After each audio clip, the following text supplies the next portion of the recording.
Hey guys, welcome to a special episode of the Dragon's Den podcast. I hadn't planned on doing one in November, but then Scarlet and Violet came out, and that was part of the reason why I wasn't going to do one in November. But I want to talk about it in quite a bit of depth because it's got a lot of, let's say, controversy around it, but it's also got some very good positives. So we're going to get into that. But let's cross over and see who we've got with me today, because everyone who was on the podcast has at least finished the main story and are in the post game of Scarlet and Violet. So let's jump over. So, familiar faces. We have Luke. Hi. We have Riley. Wow. We have Petal. Woo! So, I'm sure there'll be some funny moments, but this is a bit more of a, I won't say a serious podcast, but it's more of a genuine conversation about a very specific topic, which is very unusual for me, because usually it's just I wing it and everybody, And usually it's all over the place. Now we actually have this is what we're talking about. I wrote notes. Send help. Okay, I wrote notes. Send help. So, right, Scarlet and Violet came out on the 18th, so it's been, as of today, 9 days. 9 days. That, I'm glad you did the maths, because I was trying to do it in my head and it wasn't happening. And so we've all played it, obviously, in quite a bit of depth. And before we get into the actual game itself, there's a topic that is, I know, something that I've very passionately spoken about on many streams leading up to the launch and then post-launch. And that's this whole thing around sort of the leak culture of video games in general, but obviously more targeted towards Scarlet and Violet, because that's what we're talking about. Some of us managed to avoid leaks. Hi. Some of us got hit like a ton of bricks with leaks. Hi, Riley. And here's the thing. I'm interested to see what you guys have to say and what your thoughts are on the whole concept of content creation and using leaks as content, because it's happening, and it's happened a lot leading up to Scarlet and Violet, happened in a lot of other games as well. I'm going to start with Riley, because Riley has obviously been the most affected by the negative side of the leak culture, obviously being a graphics designer who was heavily promoting, Scarlet and Violet graphics and overlays and stuff. Without obviously going into too much detail, because, client confidentiality and all that stuff, what's happened to you leading up to the launch of Scarlet and Violet as a bit of to give people an idea of what you've had to deal with as a graphics designer? Oh, right. Okay. So basically, bit of a backstory for those of you who don't know. I offer pre-mades on my website, which is an email request thing. Save people a bit of money because website fees are a pain. And Pokemon on some of them can be switched. If you don't want legendaries being featured, blah, blah, blah, you can switch it to starters or officially revealed Pokemon, because 9 times out of 10, clients will use officially released content. It won't be anything that's of poor quality that's randomly gone up on the internet, for example. However, on this occasion, multiple times, I had people emailing me and messaging me on Twitter saying, oh, yeah, I want to order this pre-made. Are you able to make custom changes? Oh, yeah, that's fine. Not a problem. Just let me know what you'd like changed. And then I got sent a picture of all of the starters' final evolutionary forms. So I'm like, great, sweet. Then I had a custom commission order come in where clients are responsible for putting their details into an online form. And I was reading through this form, and at the end, it mentioned something about an alternative Typhlosion form. And I was not Typhlosion, the thing, the big green dinosaur, the giant acorn thing. And I was like, oh, that thing, yeah. I was like, oh, this is weird. I don't like, you know what I mean. The thing was, I didn't know anything about alternative forms, so I didn't know whether it was a fake. Neither anyone who avoided the leaks. Here's the thing, though. Putting into context, because we know stuff now. Seeing that, you would think fake because you don't know about the Mhm. paradox Pokemon in the game. So I can imagine you seeing that and going, Like what? Well, I didn't know if it was a legit thing or a fake one thing, so I had to Google it, and then of course that opened me up to more leaks. So I had to message this person and say, "Look, commission wise, fine, but also like this isn't going to happen until the game is officially out because I'm not looking at leaked content. Also, it's not fair on me." So that happened, and then on top of all of that, it's just the general attitude of everyone being like, I need it today, not respecting the fact that time differences are a thing. So people could message me at 6 o'clock in the morning my time, when in actuality it's like 7 or 8 their time in the evening the following day or the day before, and I'm just thinking, oh my god. I mean, Um, I can't yeah. speak for you here, Riley, but like my mindset is that with you and in the especially with you doing commissions and that, how hard is it to when you send a request or send a message or whatever else, go, look, I want to include something that has not been officially announced. How do Mhm, you feel about spoilers? It's really mhm, not hard, and it's actually very disrespectful to you as a person because mhm, they're not to know that you you're wanting to play the game. That's the thing. Like they're not to know that whether you're playing or not, and it's you know they wouldn't like it if they had. Well, obviously they don't care because they're looking at leaks, but like the The thing, lack of respect. the thing is, though, I made it very clear, I think, from very clear from the get-go that I was not interested in Scarlet and Violet whatsoever, and I still stand by the fact that it doesn't really draw me in. The main thing that draws me in is Iona because she's a queen, Ugh. and that interviewer from the Elite Four, she is queen. If you haven't had a bisexual awakening over her, I'm shocked. Um, but it's the idea Are we because talking about? if Hang on, we're talking about Rika. Rika, yes, Yeah. she's Oh queen. yeah, She is okay. she's queen. amazing. The amount of like non-binary icons in this game, that's a topic for later, but oh my god, dribble.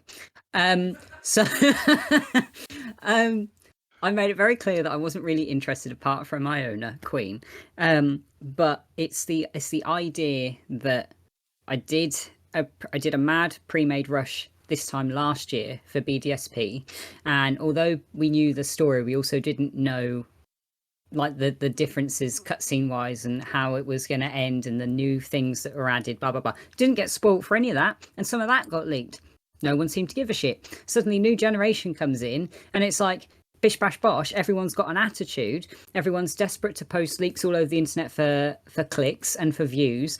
Then when you try and shut them down, oh no, it's not me. We're not going to go into that famous Twitch clip, but if you want to watch it, go on Dragon Bees' channel. It's one of the top clip now. You're welcome, everyone. Good cooking content from Riley. Um, I just don't understand the attitude, because had I been someone that was like, nope, no spoilers, don't want any of this, it would have been devastating. But I don't get me wrong, I'm sat there and I'm upset by it. But it also, for me, it wasn't end all be all. Had it been No, someone like either of you three, it would have been a completely different situation. oh, I would have been livid. I would have been absolutely livid. But I guess it comes down to okay. Well, so that's from your perspective. That's the experience you've had. Is that Mm-hmm. it's that the thing that I kept throwing around in my streams when people asked me about these certain things, or you know, if they came into chat and said, "Oh, have you seen a leak?" Da da da da, and I'm going, I don't want to know, right? Mm-hmm. My mindset is that this leak culture. There's two sides to it. One, there's this sense of entitlement to news that's not even meant to be yours in the first place. Mm-hmm. It's not officially announced stuff. It's not come out in a press release. It's not come out in a a Nintendo Direct or a Pokemon Presents. It's literally been ripped from either the games coming to people a little bit early, or Mm-hmm. earlier in the piece, people who work for Game Freak who are breaching their NDAs to take the risk of probably a very quick payday and giving information to people for content to be made. And it's like, Mm-hmm. it sets such a dangerous precedent, because then people who are doing the genuine job of game development and honouring their contracts with their employers are always going to be under the scrutiny of whether they're a leak in the system and unfairly monitored because of some other just absolute moron. Yep. Like, I don't, and people are like, nah, it's not that harmful. It's like, oh, yeah, right, it's not. You don't know. Firstly, you're not in that position. You're not developing that game. Like, that, so that's my sort of basic view on it. Like, it's very frustrating to see. I don't know what you think, Luke. Like, As far as I see it, it's a fine line, but the line often gets trodden over multiple times because in my mind, there's nothing. I mean, leaks are a problem I was in going to say, Luke, gaming. we're going to have an argument. No. I'm with you. Like, leaks are a problem in gaming in general. Like, there are people that have to sign NDAs, and people that go against them lose their jobs if they get caught, and understandably so, because a game company works hard. People work hard in these games for them to potentially then be leaked out to the world before they're ready, potentially giving people a negative view on the game before it's even out, ruining the hype, which is what happened with this game.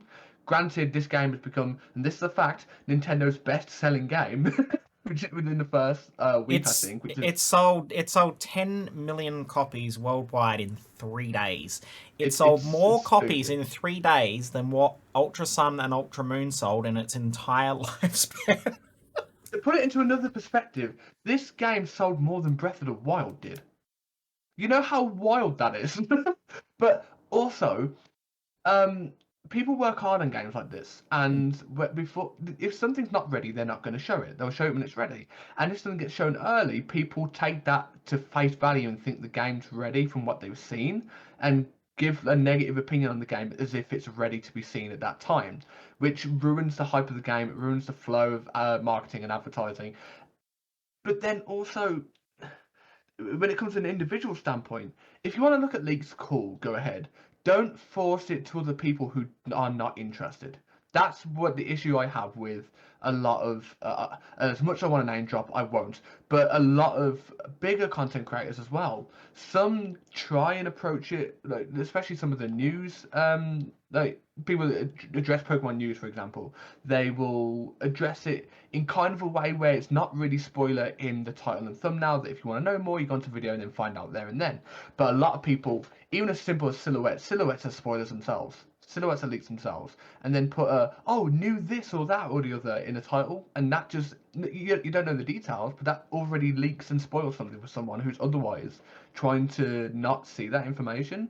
And it's not a case of telling people, "Oh, just block them then," because we shouldn't have to in the first place. It shouldn't be a thing that people are sharing leaks en masse and people are having to actively. But I had to uninstall Twitter for the last few days up until the release. I was doing so well with avoiding things. I didn't want to get ruined like 24 hours before, because I would have been devastated. And it's just, I don't understand what people get. I know what people get from it. It's fucking social media presence for about a week until they drop off again and wonder why their views are The other disappearing. thing, that's the other thing is that it's not even sustainable growth for your content. And I'm not talking as someone who's a big content creator, because I'm not. But to me, it's not sustainable growth. And there's nothing more frustrating than seeing content creators who use clickbaity titles or clickbaity thumbnails to get that kind of viewership, because it's just cheap clicks at the end of the day. It doesn't really show your creativity as a content creator. It just shows that you're willing to sacrifice other people's livelihoods or enjoyment of certain things by just putting a cheap click there for the people who are so desperate and have a sense of entitlement to information that's not theirs in the first place. That entitlement's the word, and the thing that really, really annoys me is these are the same people that after a couple of weeks they have the audacity to complain about how their numbers are dropping, and that like they're not getting the same views they were before.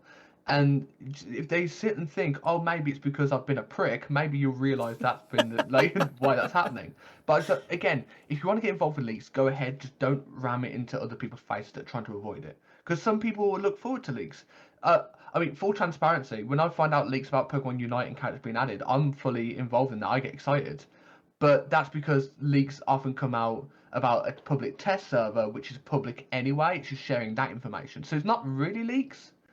But I do get involved with like a couple of leaked things in Pokemon Unite, but I don't go around shouting it to other people because I know other people might be avoiding that. But that's the difference. That's the difference the between line. information that's already out there and, like, you know, it's like when I do reaction videos to trailers and stuff. Okay, I put that kind of stuff out because it's literally something that has been released by the Pokemon company or released by the Yes. company that I've followed. I'm not taking things that have been data mined or whatever out and putting that out and going, hey, here's a Pokemon that hasn't even remotely been shown by the company officially, but because we were scummy enough to get a copy and decided to hack into it to find out what everything is because people are hungry for information, like, it's you know, and then to double down on that and then attack people who are like, you know, I look at you as a good content creator and you've just kind of like spoiled it for me. Oh, that's your problem. Don't follow me. Mm-hmm. It's Or entitlement. That's what it comes down to. it's entitlement from both the viewership who are so desperate for information. Gone are the days of when you get a trailer or, you know, a magazine article or whatever, and then nothing until launch. Mm-hmm. Where's the sense of exploration in games these days? Where is it? It's gone. Pokemon Emerald was a great example of that. You know, what do you think, Petal? What's your standpoint on the whole leak thing that's been going on? On leaks, one of the worst when it comes to leaks in games, one of the worst things to ever exist, in my opinion. If you have to, well, even if you find leaks, but just spreading it and sharing it further, why? I mean, obviously yes, for the whole attention and numbers and all that, yes, but still, just I personally, I don't see the appeal in it. I just, as I said, it ruins the fun of discovering things for yourself in the game, of exploring, of finding it. The joy of finding something you had no idea remotely was going to exist in the game, and be like, oh wow, that's really amazing. I'm really happy I actually discovered this on my own. I mean, the number of moments I had without, because we'll get into that in a little bit, but the number of moments I had in Scarlet and Violet because I hadn't had anything spoiled, where literally genuine reaction going, holy shit, what the hell is this kind of thing? You know, like, the perfect example, you know, is the Dunsparce. Knew nothing about it. I love the Dunsparce. Pops up in Larry's fight, and I'm like, holy shit. Like, it's and that's the enjoyment factor of it. It's like, you know, there's I don't know where that has gone, but there's people just don't want that. And I think a lot of, especially with a lot of content creators who, especially there's people who crammed all of the playthrough into one day, right? I'm not saying there's nothing wrong with just general audience, but they've done it for content purposes. And okay, if you're a news reporting site, makes perfect sense. Perfect example, not to name drop, but Joe from Cerebi. You know, that's his livelihood on the line there. You know, and I commend him for how many ever hours he put. I know the first stint was 33 hours. He and his team put in incredible work. And it's mad to think how much work goes into that. But there are content creators, and their answer is, I'm quickly rushing through everything so that I can be the first to do this, and the first to do that, and the first to do this, because that will be gold for my viewership. So, are you playing the game because of viewership, or are you playing the game because you're a fan of the series? Because I have a great feel for the fact that I will play a game because I enjoy it. Mm-hmm. Yes, some of the franchises I enjoy are popular. Pokemon, for example. Resident Evil, for example. But there are games I play that aren't as popular because I enjoy them and my community enjoys them. The people who are going to watch your thing because they want to see what's happening in the game are not going to be there in 3 months' time. Mm-hmm. You know, that might be a hot take for some people, but that's exactly how it works. Because a lot of people will be seeing people's reactions to games, and then for specific games, because that's what they're interested in. And then as soon as the initial reactions and everyone's opinions have waned off, they're going to go on to someone else. They're not going to stick around. Yeah, exactly. I mean, that's what happened with Legends Arceus to some degree, is that the first month or so was go, go, go, go, go, and everyone was streaming, oh, this is fantastic. And then the so-called bubble burst. I don't believe that, because I was still streaming Legends Arceus a couple of weeks prior to the launch of Scarlet and Violet and getting just as good viewership as I've ever had. You know, it's not like it was stale. This concept of stale games once they've gone past the first couple of weeks is bullshit.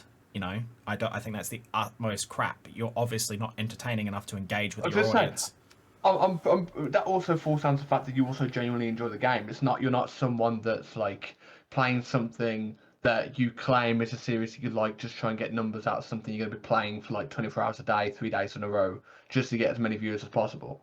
Like that's not the case. So I think people aren't stupid. People can see for the most part there are some, but a lot of people can see when people genuinely enjoy something if they're doing it just and they're being fake about it. And that's the difference.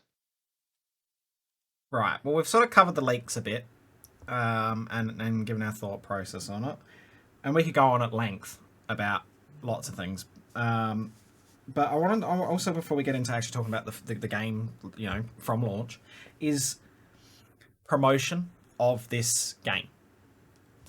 I don't know how you guys feel. I feel that we got too much. I feel that, especially in those closing weeks, we were getting 2 or 3 videos within the span of a week and a half. And I think it was too much. I don't think we did because of the pure reason of, yes, we got quite a few videos, but most of them, annoyingly or not annoyingly, depends who you ask, did show a lot of the same stuff. That last week, absolutely. I 100% agree with you. In that last week, 2 weeks, there was a lot of, like, what I would call launch trailer kind of stuff. Mm-hmm. But there was a period of time for, like, a month where, and it was around the time that, for example, Iono was shown off. We got a lot of videos, and then we had Grievard, and then we had Wiglet, and then we had Gimmighoul was another one. I didn't mind that though, because the Iono thing, at least, it was a couple of series of videos which I was laughing at the fact that everyone hated, because like it was fun. It was a different way of doing it, and it was like Iona herself was showing off videos and streams, and that was like the idea. And I thought that was smart and fun in my opinion. I'm not against how they did it, because I think they were very creative in how they showed off a lot of things. There was various different ways they showed it off. I like the kind of, I guess, found footage style kind of thing they did with the Grievard reveal. It was following someone. Obviously, that was footage that was put out, and that was cool. And then, I agree with you. As much as Iono drives me insane, I know Riley, I know, but like, it was clever how they did that. Like, well, she's a streamer, let's play right into that. It worked perfectly for her, and the way she revealed Belly Bolt. What do you feel, Riley? Was there a balance? Did they overdo it? Did they underdo it? Was it about right? Like, what do you feel? Okay, controversial opinion now. I think the reason we think a lot was shown was because a lot of the things that came out, the like mini clips, were very social media marketing rather than out on like TV marketing. Like, you wouldn't randomly see the Wiglet ad on TV, for example. I mean, that would be great, but No, but this is what I mean, because primarily it's a kids game, so they're not, in a perfect world, they're not going to be on Twitter. They're not going to be following people like Joe or V, or what's another good example?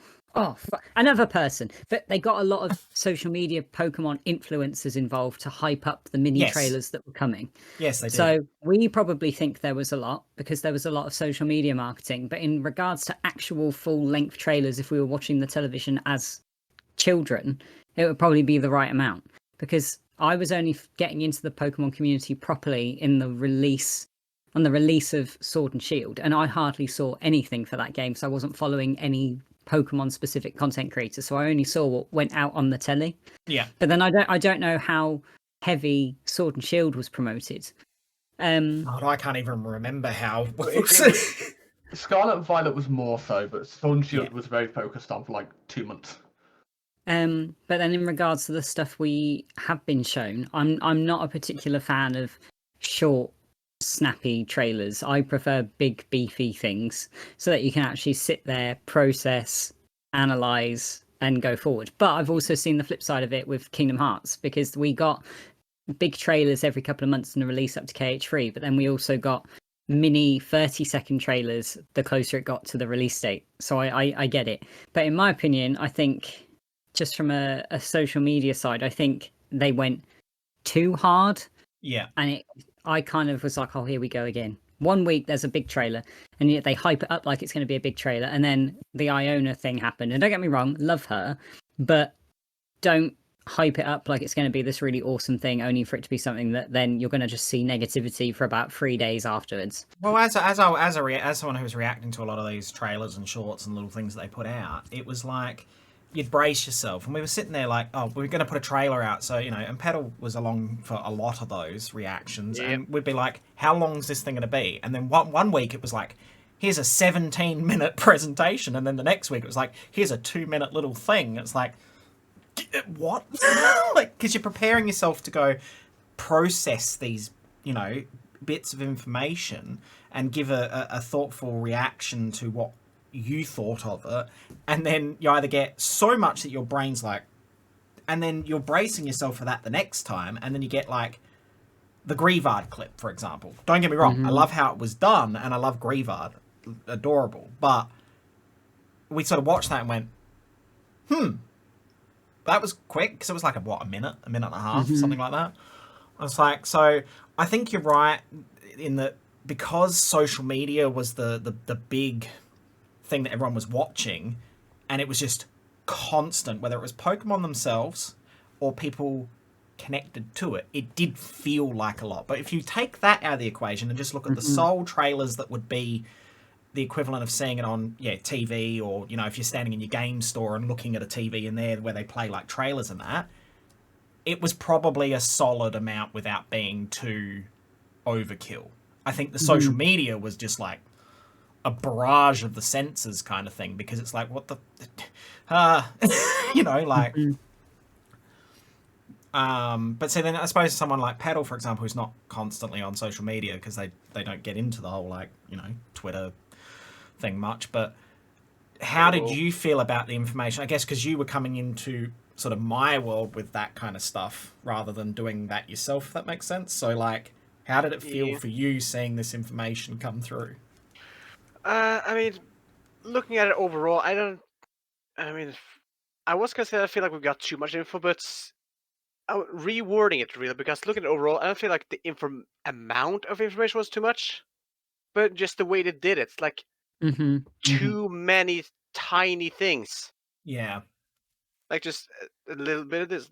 I would rather have, like, instead of all the tiny things did, have 1 or 2, maybe even 3 longer videos where just do like small reveals of what it did as like in the smaller videos, or just hints at them, like the launch trailer, for example, where we caught a few frames of the future and past Dunfan, and we were like, what the hell is this? Because that you blink and you miss it, but pausing and going back frame by frame, you see them and you're thinking like, what the hell is this? That's sort of what I prefer to see, at least, like longer trailers with like hinting at what we can expect, instead of just giving it out like, here's this new thing, here's this new thing, here's this new thing, here's this new thing. Because it does feel like a lot, even though it wasn't a lot. Yeah, just like instead of having the full on, like, for example, with Grievard, I mean, adorable Pokemon, I don't really have any complaints when I did it, but also imagine they just like, you just get like see a snippet of it in a larger trailer, like, what is this Pokemon? I feel like that would have worked better than just outright revealing I must say everything about it in a 1-minute video. Having played the game now and seeing how the Pokemon interact in the world and that, can you imagine how cool it would have been to just be in the snow area and suddenly Grievard just popped over to the ground? Exactly. That would have been and that's what I got with Maschief, because that was shown nowhere. Yeah. And I think it was Dani or someone while I was playing goes, oh, dog, oh, there's a new dog. I'm like, what do you mean there's a new dog? No, there's a new dog. It's like Maschief. I'm like, wait, what? And got there, and sure enough, there was Maschief. I'm like, that was cool. Yeah. All right. Well, that, I just wanted to cover that because I knew that was also something that was kind of like a very mixed bag of like people's thoughts on it. It's an interesting one to talk about. But let's get into the game. Let's talk about the game. Quick thing I will say before we move on. One quick thing. I'm gonna come out with something that not everyone's gonna like. A lot of streamers that maybe listen to us right now, the only reason you hate Iono is because it reminds you of you. That's all I'm gonna say. I mean, I don't hate Iono from the perspective of. I'm not on about you. I'm on about there's a lot of people on Twitter that complained about all the reasons why, and then exactly. Oh, I the agree. same type of I agree. person. I thought the Yeah. same thing. I did think the same thing. I'm looking at like. You do realise that's exactly how you behave on your stream. Just wanted to Yeah. throw that out there because that's something that not everyone wants to hear, but tough. You heard it now.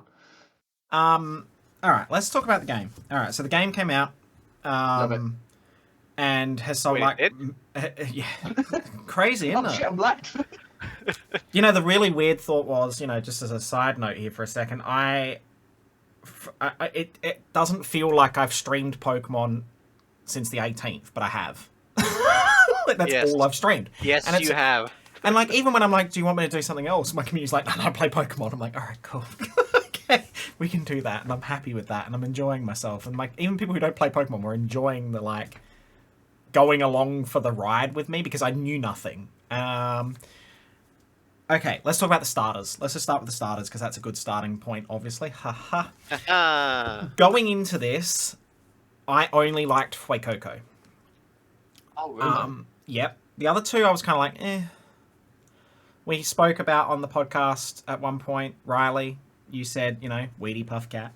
Yep. I mean, it still is Weedy Puff Cat, but you know, it's kind of caught on a bit around the place. People are calling it Weedy Puff Cat. Yep. I can honestly sit here and say that it's actually probably one of the most solid 3 starters that they've ever released. I can't You know think. what? I'll agree with that actually. I can't think of many gens where I've gone, I actually quite like all 3. There's always one at least where I go, ooh, you know, not a huge fan of. It's been a long time since I felt like that. I didn't feel like that with Sword and Shield because I wasn't a huge fan of Grookey to begin with. And even now, I like Grookey because of Grookey in Journeys. I don't necessarily like Grookey because of the Pokemon in the game. We've all played with different starters. Like all between the 4 of us, we've all used a different starter. Yes. What is your thoughts now that they've come out and you've seen the entire evolution line, like as you go? Let's start with Riley because I know Riley, you went with the cat Weedy Puff Cat for the memes. for the memes. For the memes. What's your thoughts of Sprigatito now and its evolved forms? Okay, I need an evolution line. I need to see all of them together. Okay, firstly, let's address the elephant in the room. It stood on 2 feet. It's still on 2 feet. One thing I will say about the 2 feet thing is that two quick points. One, everyone's complaining way too much. Yes. And even like there's a concept idea. Some Pokemon on 2 feet, get over it. Second, that's the only thing I had a hint of knowing before the games came out because there was one thing that Riley was like also saying. I hope he didn't go on 2 feet because I'd like to see a cat Pokemon starter on all 4 feet. And then because Riley knew a few things. I didn't mind knowing this, and he said he'd seen something that he knew was gonna happen. Not by choice. No, not by choice, but he knew it was gonna happen. And I looked at him, and I was like, "Is it the thing you didn't like?" And he just nodded at me, so I knew that was a thing. But that was the only thing. But even still, I mean, I'll go into it in depth when like I talk about my opinions in a minute. But not the worst starter I've seen. No, I actually think that they executed the standing on 2 feet better than I expected. Like, I was worried it was just going to be, and you know, and Dani, of all people, hates when I say this, I was worried it was going to be Incineroar 2.0 because it kind of was swinging that way before we knew what they looked like. It's like, oh, if that stands on 2 feet, it's already a cat. It's already kind of looking, you know, similar to Litten in a lot of ways. Is it going to be Incineroar 2.0? I think a bit of saving grace for Sprigatito's line is that it stood up on 2 feet in the second Evo instead of waiting until the last one like Link did. Because That's true. 4 feet in the first, 4 feet in the second, and suddenly up on 2 feet in the last. Like, within stores. Like, why? What? Where did that come from? At least with Sprigatito, it was in the Florigato. second one. It's like, okay, now we can see the direction it's going. It's not going to come out of nowhere like Incineroar did. Yeah, Florigato, at least it rips a band-aid off a little bit early. You know what I mean? Yeah. And then we get the final evolution, which is... me personally, I think it's the weakest out of the three, but I don't think it's bad. I disagree with that. I'm pretty happy with Meowscarada's look and everything. Funny enough, I'm going against one now. Side note, I'm playing the game as I'm doing this. Who would do such a thing? I wonder. I may have the game open on my other screen. But no, so Meowscarada, my second favourite. When I say first, second, third favourite out of the three, it's not that I don't like any of them. But shockingly enough, I know I love my ghost types, but I think Skeledirge is my least favourite, and I don't really know why. Because he's derpy as fuck. I love him. He looks great. But if there's, this is going to be an opinion that no one agrees with, and it's something I didn't realise I thought until just now. If there's any Pokemon that would have benefited from standing on 2 feet, it would have been Skeledirge. He does. I know he does when are he going to disagree, but he does when he does his torch He song. can stand on 2 legs, yeah. So but like in my opinion, he yeah. should stand on 2 legs anyway, and given that to Skeledirge instead of Meowscarada, in my opinion. But then again, it would have been another Incineroar, I guess. All right, Kind well, of. all right, Riley. Right. Okay. Tell me about your cat. Right. Am I just doing Sprigatito, or am I doing all of them? Oh, go for it. You speak your mind. Okay. Right. So Sprigatito, Weedy Puff cat. Still kind of like, I just see you as a feminine cat. I can't see you as a masculine cat. But okay, we went on an adventure. We bonded. It evolved after like 2 hours. We still hadn't made it to the school. Quite like the second evolution. Would happily keep it that way forever. It evolved until its final form, turned into Latex Cat. Not particularly happy because it just... Why did my cat have to become Bondage Cat? Don't know. But it does have a powerful move, so I'll deal with it. Yeah, its move is very strong. Red Crocodile, still not a particular fan. Derpy, funny, starting evolution, fab. Second evolution, even more derpy. Why do you have a mushroom on top of your head? I know it's meant to be a fire sombrero, but No, it's not. No, it's not. He just looks shocked. He's like, hello. You know what? You know what? I know. I only found this out after the fact when you start reading the Pokedex and that hat is not a hat. It's actually a nest with an egg, and it's the bird thing that ends up on Skeledirge's nose. Oh my god. Yeah, it's just designed to look like a sombrero, but It's designed to look like kind of a sombrero, but it's actually a nest with an egg on his head. I'm looking at Crocodile right now. He looks shocked. Yeah. He looks like a frog to me. Looks like a frog. Yeah. Final evolution. Jurassic Park meets Pokemon. Just looks like he's had a very hot chili pepper in his mouth and now it's beaming out the sides. Just looks like a crocodile. I can't really say it's special, but if we go on an adventure, my opinion may change. But he's still one of my least favourite out of the trio. Quaxley has let me down massively. I'm quite shocked because I normally love the water starters. Quaxley form, okay, cool, my boy, let's go adventuring. Second form, why does he have a sports bra on and a jellyfish on his head? What happened? What went wrong? And then the third form, why have we gone Donald Duck meets Peacock meets young man first discovering he's gay and running for the life before his mother slapped his ass? Do you know what I mean? Like, what just happened? that final evolution, I just can't take it seriously. Why is it a peacock duck? It's not. Well, it is, but it's based on a dancer because of the region. They've got the magician, which is the cat. They've got the Day of the Dead like situation with the crocodile, and then they've got the like Spanish dancer with the duck. Carnival. That's it. I'd keep him as a Quaxley. I wouldn't want to evolve him any further. I absolutely love his final evolution. So do I. I was going to say, I honestly think you're the minority here, Riley, in that one. I'm fine with it. It just weirded me out. I did laugh though. The best Pokemon.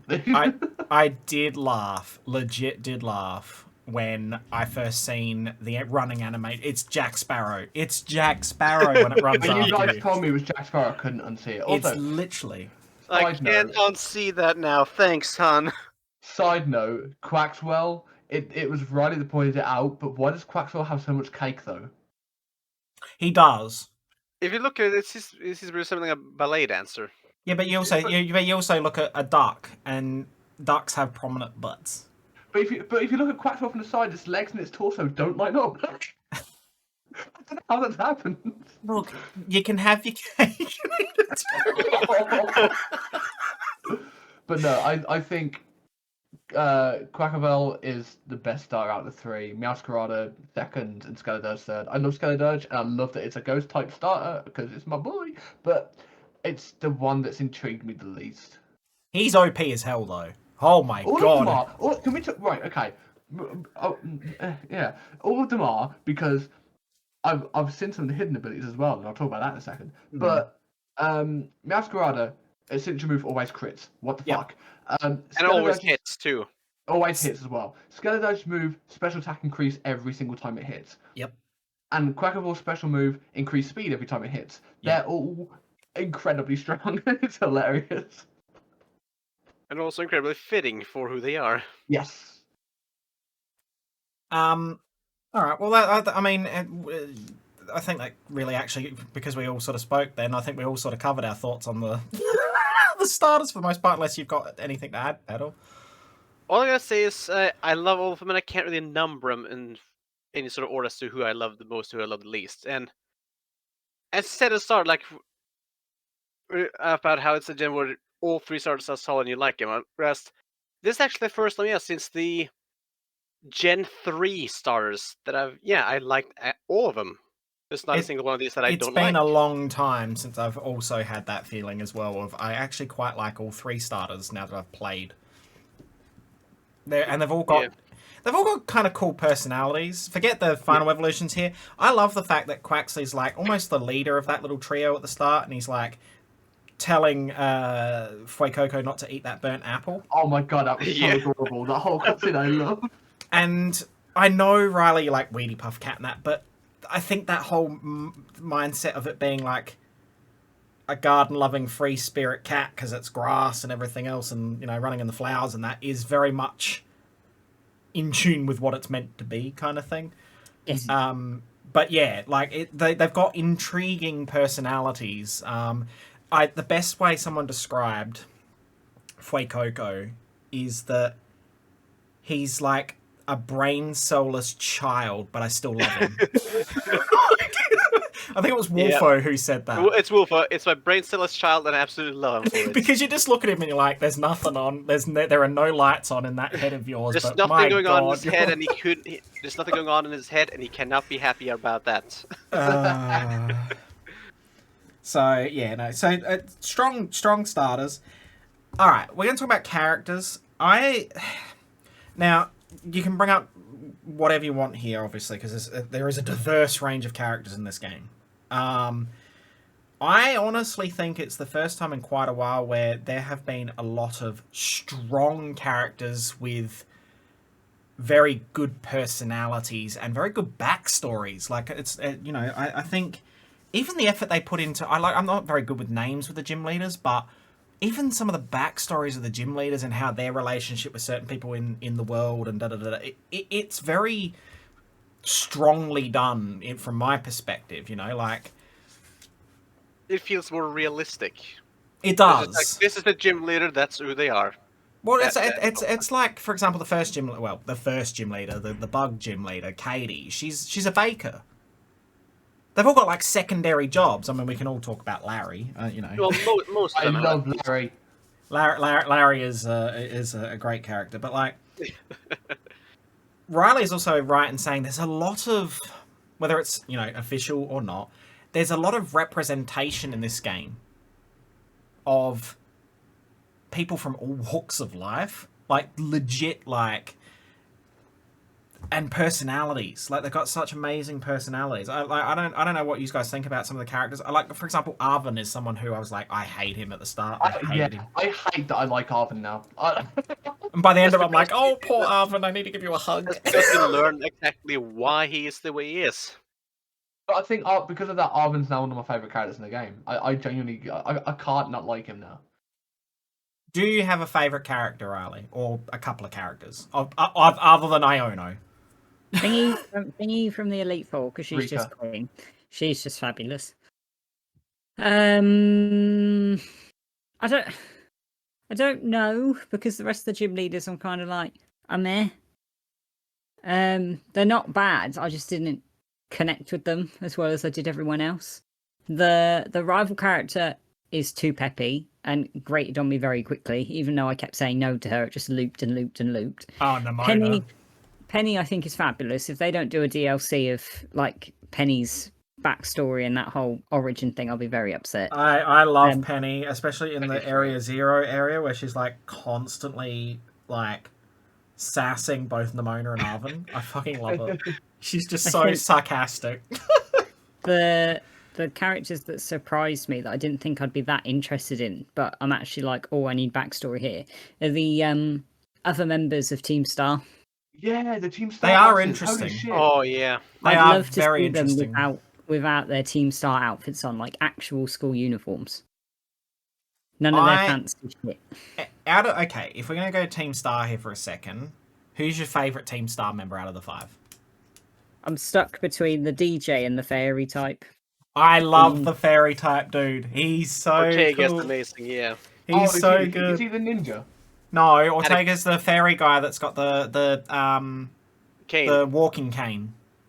No, it's a ninja. The is it poison? Yeah, him, Atticus. because he just that's his name. Yeah, Atticus but is he, just you know what, so you know what grates on, yeah, but you know what grates on me with Atticus is the way he It's talks. because he speaks in Old English. Yeah. He's like, He just wants to be Shakespearean. come here, the child. I'm like, oh lord.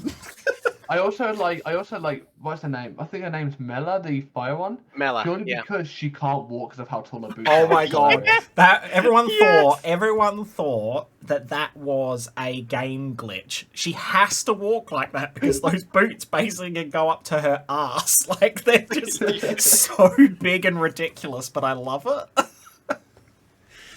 But I agree with Riley. The Team Star people, you know, that was the when I first started, that was the storyline I least wanted to do in a lot of ways. Mm-hmm. And then once I started it, I'm like, these guys are fascinating. Like, and plus, I mean, let's be honest here, Clive.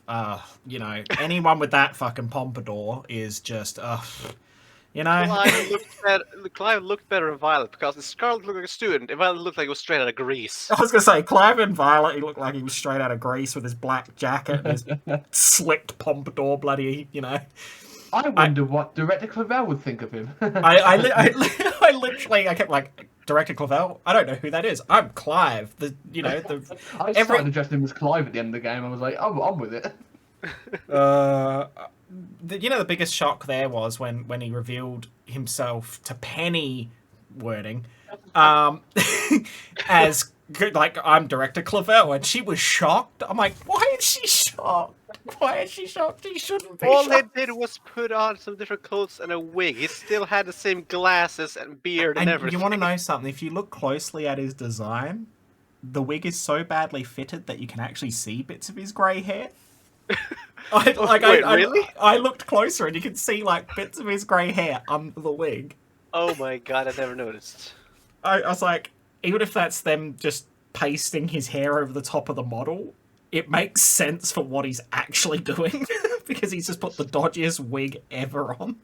The character design in this game is just so strong. Like, I know, Riley, I know you don't like Nimona. I think Nimona is nowhere near as annoying as Hop was. I think Hop was awful. Nimona is actually she was a bit annoying at the start of the game. I will admit, but she definitely grew on me as the game went on. It's Nimona's a fun rival to have because she has an interesting story of not wanting to beat your ass so bad because she's already a champion rank trainer, but she wants to be with you on your journey at the same time. And then at the end, spoilers, like she wants to battle you with full power, and that's a cool idea. That she just wants to be alongside your journey, even though she's not at the same place as you. I think Let that's me a let me cool just let me idea. just say that this whole podcast will be labelled spoilers for those who Oh, are, yeah, you know, so granted. you don't have to spoilers. Oh, well, we're you know we're just find it 40 funny. minutes in, you know, we've spoken about it. But no, it's just like Nimona is a good rival idea in my opinion. It's a rival done right after. I can't. As much as I love Gen 4, I can't even say Barry because he's a prick. Like, I like, out of everyone's models, I think Nimona is one of the most polished. Yes, yeah. I I like her design. I like Penny's design. I think Penny's design is great with her backpack. I love her backpack, and I love the fact that that's just foreshadowing what her entire team is about. Admission time, that did not clock with me. When I No. bought her at the end and she had an evolution team, I was like, why the fuck she have an evolution team? It clicked once the second evolution went out, and I'm like, oh my god, it's been staring me in the face the whole time. It didn't even click with me. It was after the battle a little bit, and then Riley pointed out to me, it was like, oh yeah. But Oh my God. we'll say they missed a golden opportunity. It's one of the few criticisms I can have, right? They missed a golden opportunity. Her final Pokemon could have been a new evolution. Yeah. That you see nothing of that Pokemon until that final battle with Penny, and she reveals that would have been an incredible moment that people would have enjoyed. Not disappointed, because I think the whole storyline was good anyway, but I think that just would have been like a sort of like a cherry on top kind of situation. So, but yeah, there are some weak characters, but that happens. I'm trying to think of an example of a weak character. What's your favorite character or characters, Petal? See, that's a tough one because I liked nearly the entire cast of every storyline. Oh, even the teachers, even some of the But teachers were yes, great. even the teachers, we do the class and go through. They basically each have their own like mini storyline where you get to know them and understand them better. So it's like, who? Who's your favorite teachers? I love Jacques. Jacques is amazing. Oh my. See, even that is a tricky Oh, one. that and Time's reaction to Clavel, and he's like, "You write a letter, and you will do this." I'm like, "Oh my god." I actually, when it comes to teacher, I can't really say. I haven't thought about who are like most of them. But it's a tricky one. I'm starting to do some of the classes finally in the school because I never did any of them throughout playing through. And I can't remember his name exactly, but the languages teacher is fucking incredible. Salvatore. Salvatore, yeah. That's the one. I think he's one of my favorite teachers in this game, if not the favorite, because he's just so upbeat but not in an obnoxious way. He's just excited to teach, and that's cool. I like that. I love the combat or the battle teacher trying to learn how to make sandwiches too. Oh my god, yes. That's a whole thing. She starts learning how to make sandwiches, and her sandwiches are just diabolically bad. They're so bad. What would you say? Okay, from a design standpoint, Riley, are there any characters where you like they've kind of missed the mark with? Like visually speaking, I suppose would probably be the better one. You know.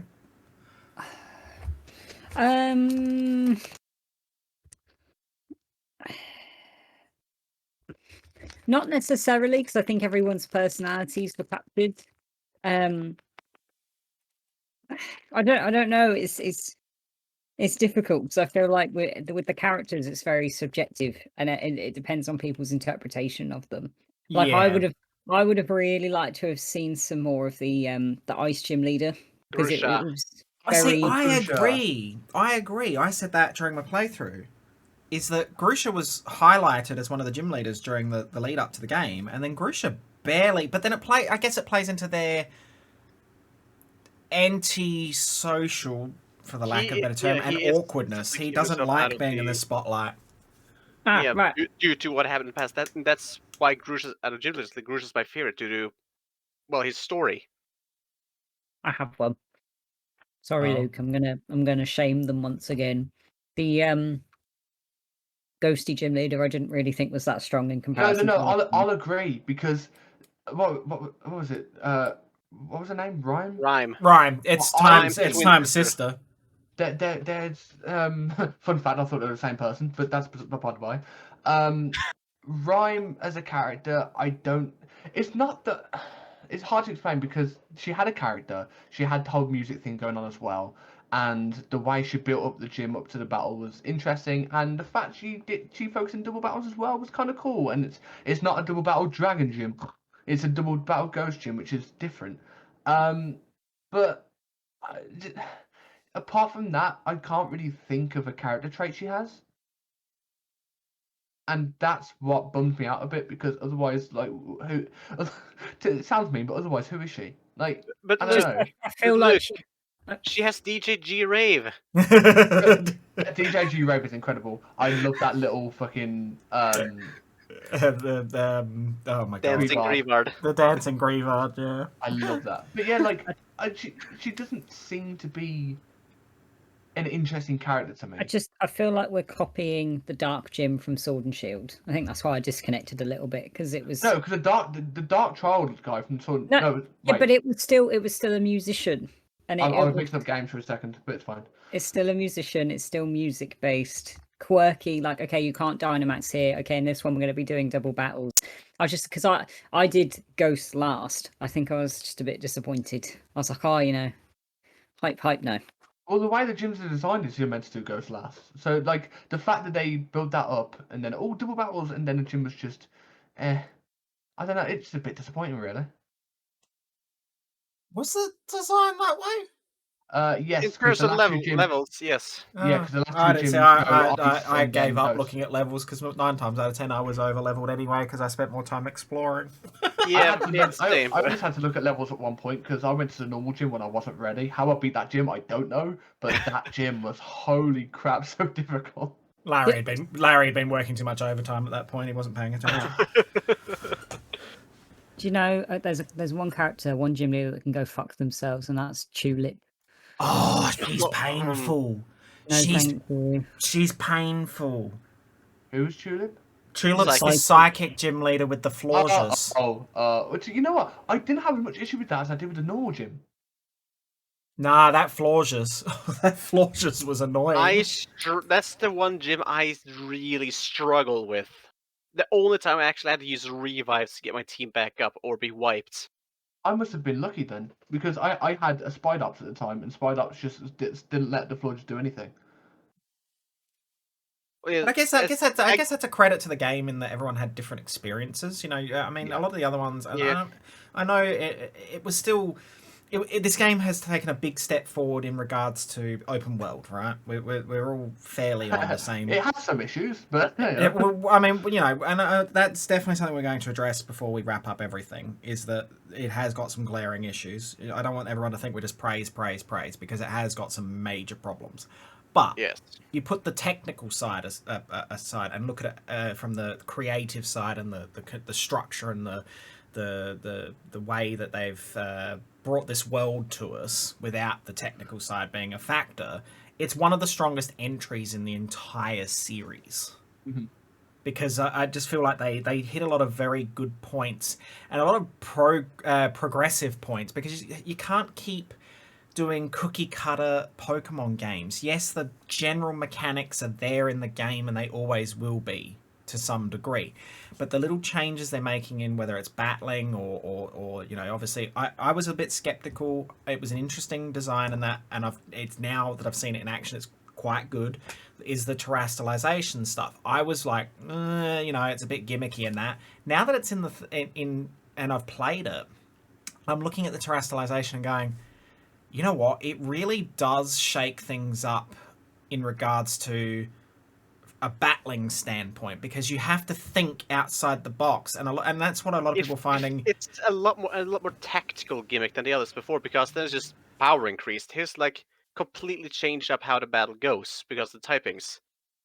It's a very like thinking of which terror type would be good for this, which terror type would I have to use, what could I go up against.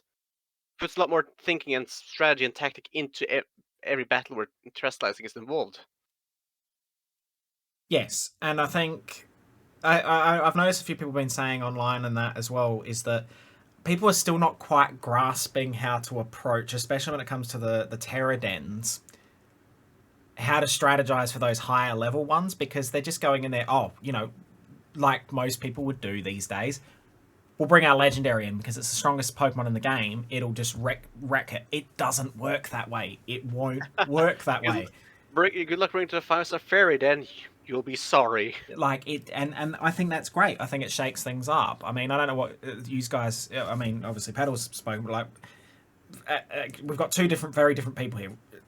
You got Luke, who is very much into the competitive battling side. Yes. And then you got Riley, who's not necessarily, although they have beaten Luke recently. Once. Still, it counts. It does count. We'll just slide that in there. I thought I'd give Riley a bit of, Alright. How do you feel about terrestrialization, Riley? I don't want to get my head chewed off By who? by everyone here. I'm not going to chew your head off. By all means, go ahead. You're entitled to your opinion. I really hate it. Oh wow, really? I really All hate right. it. I didn't use it. I did not use it once in my story playthrough. I hate it. From what I hate it.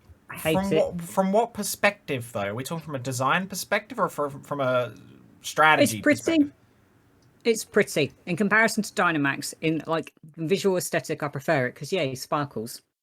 And I think if Pokemon, no, seriously, from a business standpoint, if Pokemon don't bring out Crystal Pokemon next year, they're missing a huge marketing opportunity because they could sell thousands of mini crystallized Pokemon, like Swarovski Crystal Pokemon, Yeah. for hundreds of pounds. I would buy all of them. But why is it that you have a grass type Pokemon who suddenly goes near a shiny crystal, gets a giant water hat, and becomes a water type? No, because it makes life for people like me 10 times harder. Because number one, I've got to decipher what the fucking hat is. And then number two, I need to completely rethink, okay, what's weak against this? And the amount of times I had to go to Luke, what should I use for this? What should I use for that? Can confirm. No, I don't get it. What's the point? It's irrelevant. If you're a grass type, terrestrialize into a stronger grass type. Don't suddenly terrestrialize into a dragon. What's good against dragon? What's bad against dragon? I don't know. It's too confusing. I don't understand it. I don't you know get what? it. That is the whole tactical point of it, because you could do the same type to boost yourself up just in power, but then it's really no different from Dynamaxing or Mega Evolving. But I guess, Or you can do I a don't different get it. type, get rid of your weaknesses, and completely take your opponent by surprise. but and I'm not, to sort of play devil's advocate here a little bit between two very differing opinions here. I can see what Riley's saying as a casual player who plays Pokemon. It's going to be very overwhelming. It I would can see just that. mess with my head. I'm facing Dragonite, and then he suddenly turns into a fucking ghost type. like. Yeah, and then you sit there going, "What?" Like, even as an experienced person with type matchups and that, I will sit there and have to literally pause in my brain and go, "That's a Dragonite, or that's a Houndoom, but it's now grass type, so I can't use what I would normally use against a dragon, for example, but he's going to have dragon moves, so I can't use something that's going to be weak to the dragon moves." So there is it does add an extra layer of strategy, and for someone like Riley, who's more of a casual player and has played Pokemon, but not to the degree like someone who, for example, Luke, who is, right into stats and all that bullshit, it would be overwhelming. I'd love to put my opinion forward on this. Go on. Because I'm at the opposite end of the spectrum. I understand like the stress of for casual players to be like, oh god, why is my move all of a sudden not working? That this is much more brain activity I need to do that I don't like because it's way too stressful, and I get that. I personally think from a competitive standpoint, I'm getting back into that and it's fucking terrifying. But, and I'm probably gonna get some slack for this, it's the best game mechanic Pokemon's ever used. And the reason for this, I think, is better than Mega Evolution. For one reason, and that's counterplay. Because, and I'm not going to bore people with like mechanics and like stats and stuff. One change out of the main change that this game has added in this gen, Gengar now has access to toxic spikes. Now, if you was to try and use someone to try and get rid of the to get rid of such spikes with like a rapid spin or something on your other end, try and get rid of them, you can't hit Gengar with it because it's a normal type. But then you can potentially punish a Gengar who's trying to use a stronger move in a different type, terrestrialize into a different type, which can now be hit by a normal type move. So now you can rapid spin the touch spikes the way that Gengar spent so much time trying to set up.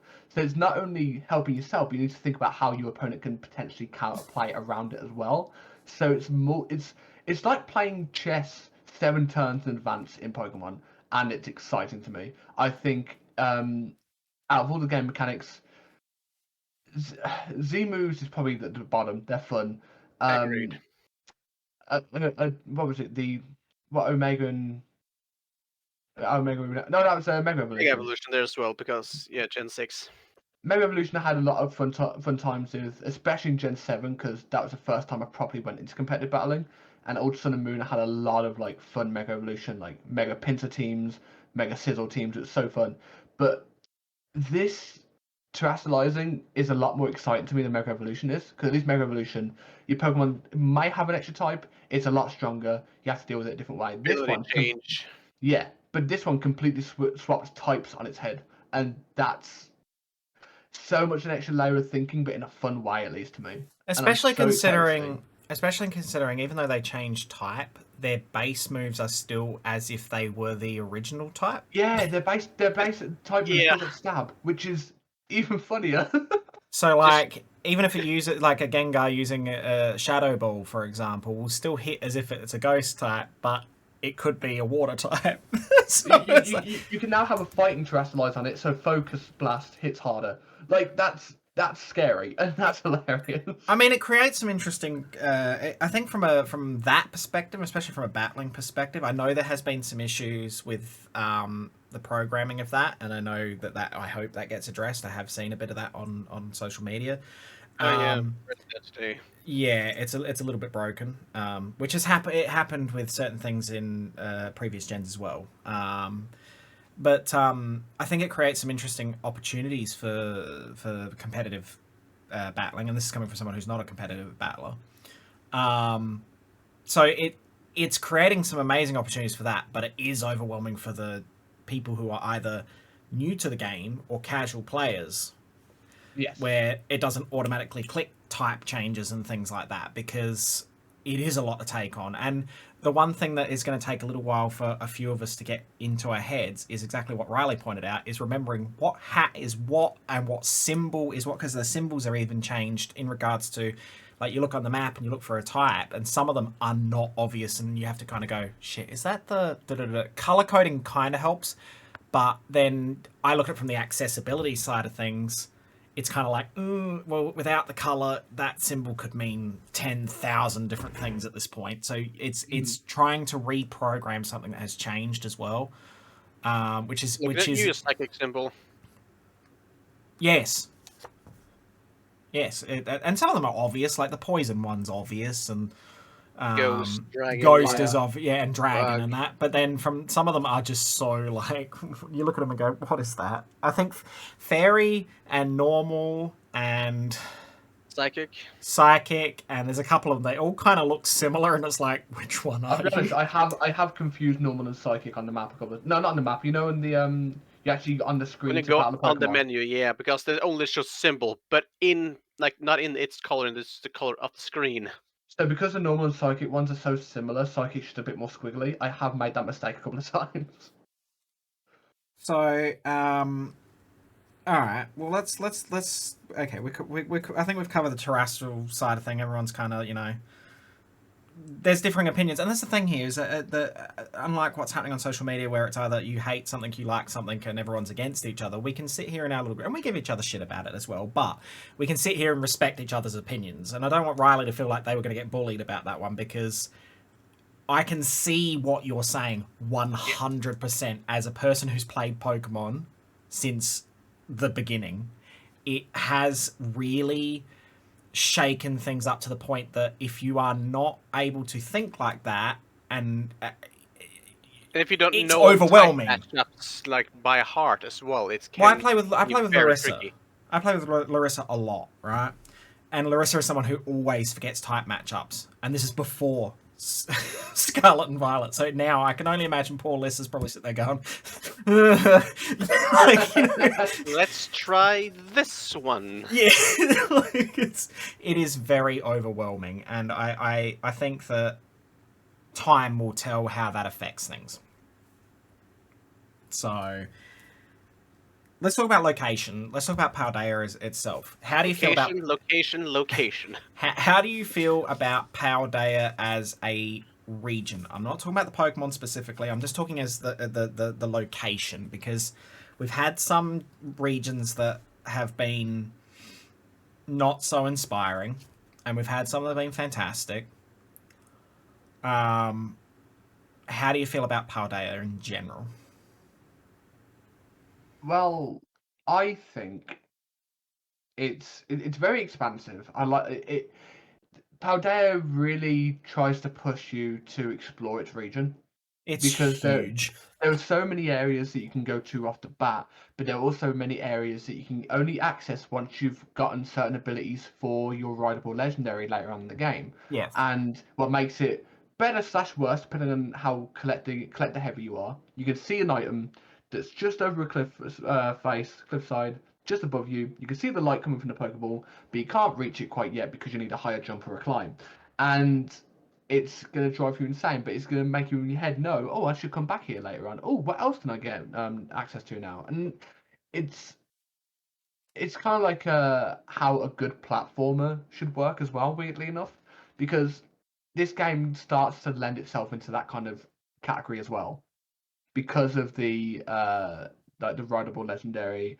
You have the different areas you can explore. Some areas like the way until later on in the game that technically you could access through some Skyrim shenanigans of jumping backwards on mountains. Apparently, that's been a thing. Yep. But otherwise, it's exciting to come back, and it's just it promotes exploration, because the more you explore, the more better stuff you find, which might make the game easier to play or more fun to play. It's just that, combined with the craftable materials of like making TMs. I think that is a great thing.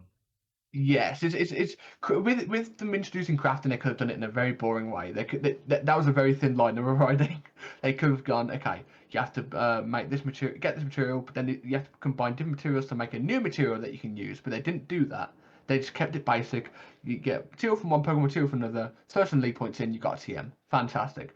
And because the more you explore, the more stuff you get, it promotes exploring more. The more Pokemon you come across, catch, defeat, whatever, more materials you get. Oh, I can make more TMs now, which might make my game a bit easier. How? It's just a cool way of doing it. All right, I'll speak about my thoughts on the region in a minute. Petal, what do you think of Paldea? I love it, and of course, I'm a fan of like exploration and such. But the one thing I like the most about Paldea, actually, is how geographically diverse it is. You got plains, you got forests, you got mesas, you got deserts, you got snowy mountains, you got bamboo forests, you got absolutely everything here. Just every It is location feels very unique and is special. very diverse, because you've also got that I call it the autumn fall Yeah, area. But the trail of the autumnal forest. Like yes, every location feels unique, and like whenever you're somewhere, you know that this is where I am. It's like you're not gonna confuse one area for another because they're so unique and different. Like this part is like the plains, this part is the forest, this part is the desert. You know, it's not like forest here, there. This one place was a proper forest. You know that's where it is. You're not going to confuse that for someplace else. If that makes sense. yeah, I know what you mean. It's definitely it's insane how much different environments they've managed to fit into the world without it feeling too Bloated? much, if that makes sense. Yeah. What do you think, Riley? What do you think of Paldea versus other regions you've played in? I'm frustrated that so much of the exploration initially beyond walking was reliant on you needing to essentially do the you had to do Arven's quest line in order to level up your legendary enough to be able to access certain points. And I think that's the only thing that let me down in regards to what I thought of the region. Because I didn't feel like I got the most out of it until I started getting those levels, if that makes sense. Yeah, I mean, when they use the words open world, I think they achieved it for the most part, but there is a fine line between they kind of promote it like go and explore. You can go everywhere, but you can't. You can, but you can't. There are areas within the areas that, as Luke said, you can't get up to or down to or across to without upgrading the legendary. So it's like, but I guess that's their way of making you progress in some way without it feeling super forced, if that makes sense. Oh, or Team If Star bases. if To I may randomly drop interject into one at of least those. on that part, because I've been doing a bit of something I discovered doing my explorations here. From getting to everything you need to do for storylines, like yes, there's a whole bunch of hidden areas such that you can only get to with upgrades. You can go to any one of the areas you have to go to for storylines without a ride Pokemon. That's one thing I discovered when I was going around and all that. You can go absolutely anywhere without having to jump up or climb or anything. You can just go there without even getting on It's your just ride. a long way to do it in some cases. Yes, of course, climbing up mountain is gonna be a whole lot faster than taking the long walk around and Around in up a it, big but spiral. it is still very much possible to do. So you can do it without ever doing Well, a Titan. I can think of one. I can think of one star base that if you don't clear it, it makes things a Yes, pain in the first one technically, yeah. the dark one because it blocks off the path to Karaskarfa, I think it is. Cascarapa, yeah. Yeah. So the only way you'd be able to get to Karaskarfa would be to jump into the desert and then go around, kind of thing. Yeah, I Which can see that one does block, but I feel like that's also because it's the first one in that, so it's to really like get that storyline started. If that makes sense. even though I know more people went for the fire for this, they did the Yeah, dark. guilt gets charged. I did Fire and Dark last. Oh, did you? Well, Mhm. that's an How did okay. you manage that? How this did is you what I beat mean. the fighting before Fire and Dark? I did all of the big Pokemon things first. I did every single one of those, thinking, okay, yeah, that's the only storyline I'm actually invested in here. Because Luke was showing me some interesting cutscenes, so I was like, okay, yeah, I'll do that. I didn't want to do the gyms. This is what pissed me off. Didn't want to do the gyms. Didn't want to do the Star Raid shit. None of that. Just the one storyline for Riley, and then I'll do the others after I've got my legendary bish bash bosh. Oh no, that didn't happen. So I had to sit there in one evening, go through all of the gym leaders, tick that off my list, and then the following day I was like, okay, I'll do Team Star shit, and I did I did Ares one first because Luke said that he had the most trouble with her, so I was like, I'll do it and wipe it in his face. Then I did the fairy boss, then the poison bean, then the dark one, and then the fire gym leader. But as I was going around story wise on my first route, I accidentally fell into the fire base, had the cutscene, and then I just ignored it and went round it. Yeah, I love when you accidentally fall into their bases. Like, no, you use the front door. You ring that bell. like they literally tell you off for getting into their base. We might be playing true it and all that and play about just not bothering with other people tell us, but there are still rules. It's You fascinating to knock think. on the door before you enter, Mom. It's fascinating to think you did the base that I did last first. The other one in the opposite order, yeah. Just goes to show that yeah, it is possible. It is possible, but that's fascinating. But I guess that's. I mean, it's a game that it's very ambitious. Like it's a very ambitious jump for and good in some ways and bad in a lot of other ways. But like, so aside from the locking the stuff behind Arven's quest line, what did you think of Paldea as a region, as its like its layout, its variety, its design, its the look of it, excluding the frame rate. Oh, We'll get to that, I believe. Anyone? I thought Riley was speaking. Well, after this, or is directed Riley? at Or is Riley. are you? Oh, well, yeah, Riley, go. Are you? I, what? having explored it now and continuing to explore it with all these weird stabby stake things, I actually feel like it's small Wait, what? Really?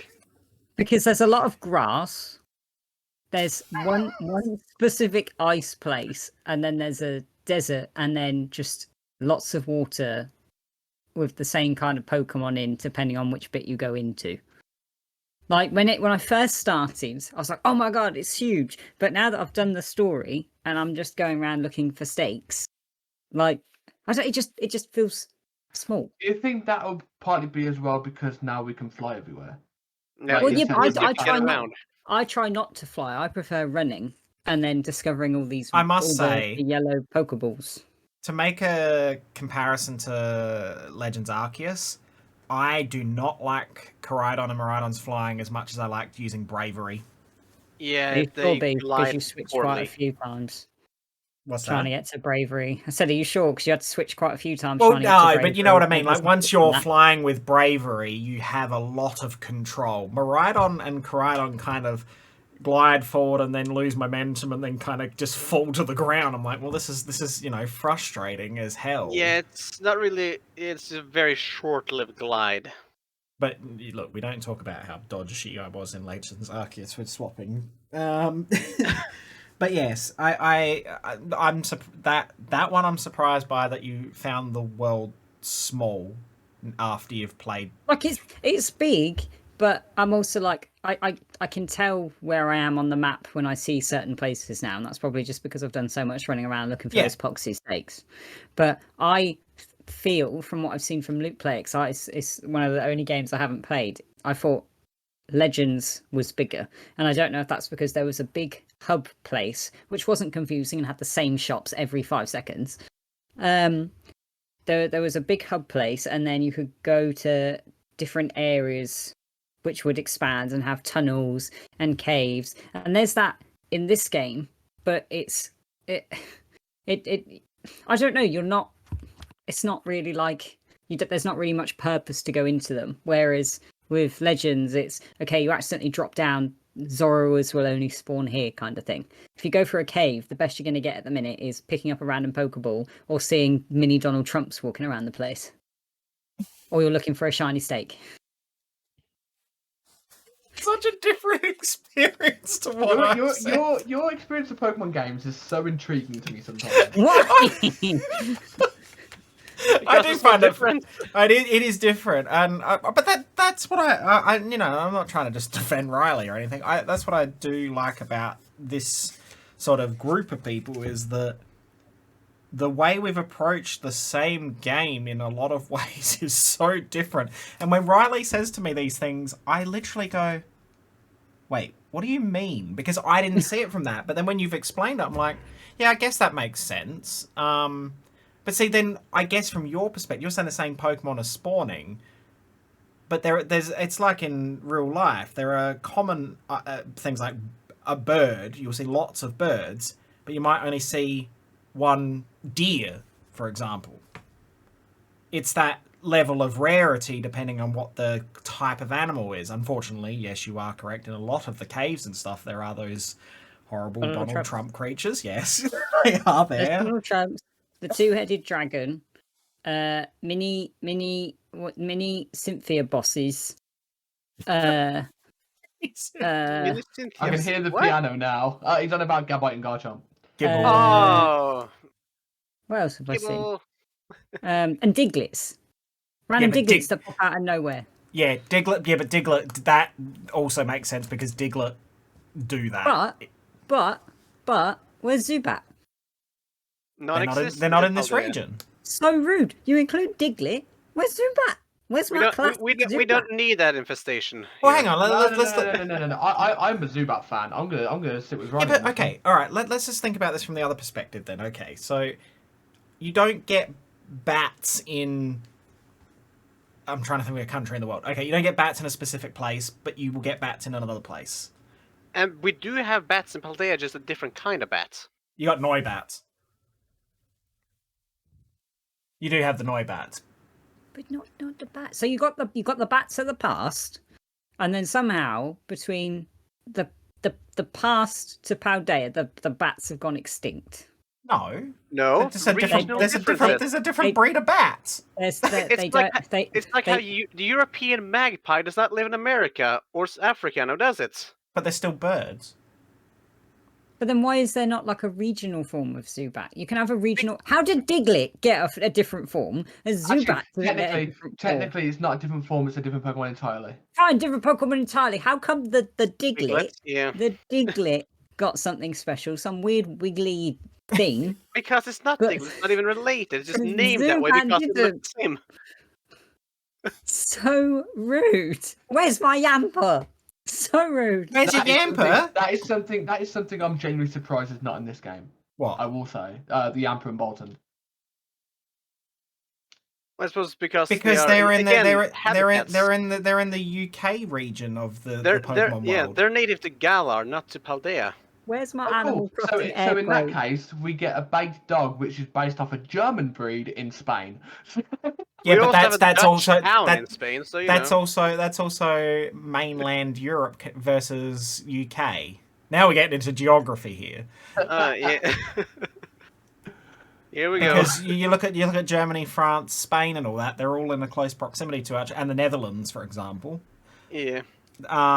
Which is something I found intriguing because a lot of the towns in Paldea represent different parts of mainland Europe. Huh. Because you look at Artisan is Dutch influence. You look at Karaskarfa looks like Greek Karaskarfa. influence. Yeah, that's what I was thinking as well. It looks more like yeah. I never thought about it that way. Yeah, like that, and which also doesn't make a lot of sense geographically speaking. But then we also have an entire region based on France, so it's like, and Galar is based off the UK. So there's a inspiration from real life places, but not. But I get what Riley's saying. It is probably the first game in. Actually, it's probably an ever. Would that be correct? Ever? No. I don't. Was Zubat in Gen 5? I don't believe No, it was. there was no Pokemon in Gen 5 that were not introduced in Gen 5 until post game. Yeah, but don't talk about because not everything was in Gen 5 either, if I recall correctly. No, and I don't think No, I don't think Zubat was in Gen 5. I mean, it's been years since I played, but I can quickly check. But I don't believe Zubat was in there. That's a good what point, thinking Woobat about was. that. No, but yeah, Woobat took its place. Yeah. So yeah, I look, and we're all passionate about our. I mean, here's the thing. I thought this region, especially the icy areas and all that, would have made sense for Absol, but Absol's not in the game. Yeah. My spooky candle is not in the game, and that makes me super sad. Well, it would have made perfect sense for as much as I give you shit about Alright, that Zubat line. Zubat is in Gen 5, but you had to find Golbat and Crobat only. Oh, well, there you go. So this is the first gen without Zubat for some reason. Yeah, But Zubat's been in everything, sure. Pikachu is universal. Well, So technically, while you can get it in Sword and Shield, Zubat was not present in Sword and Shield. yes, it My is. brain hurts now.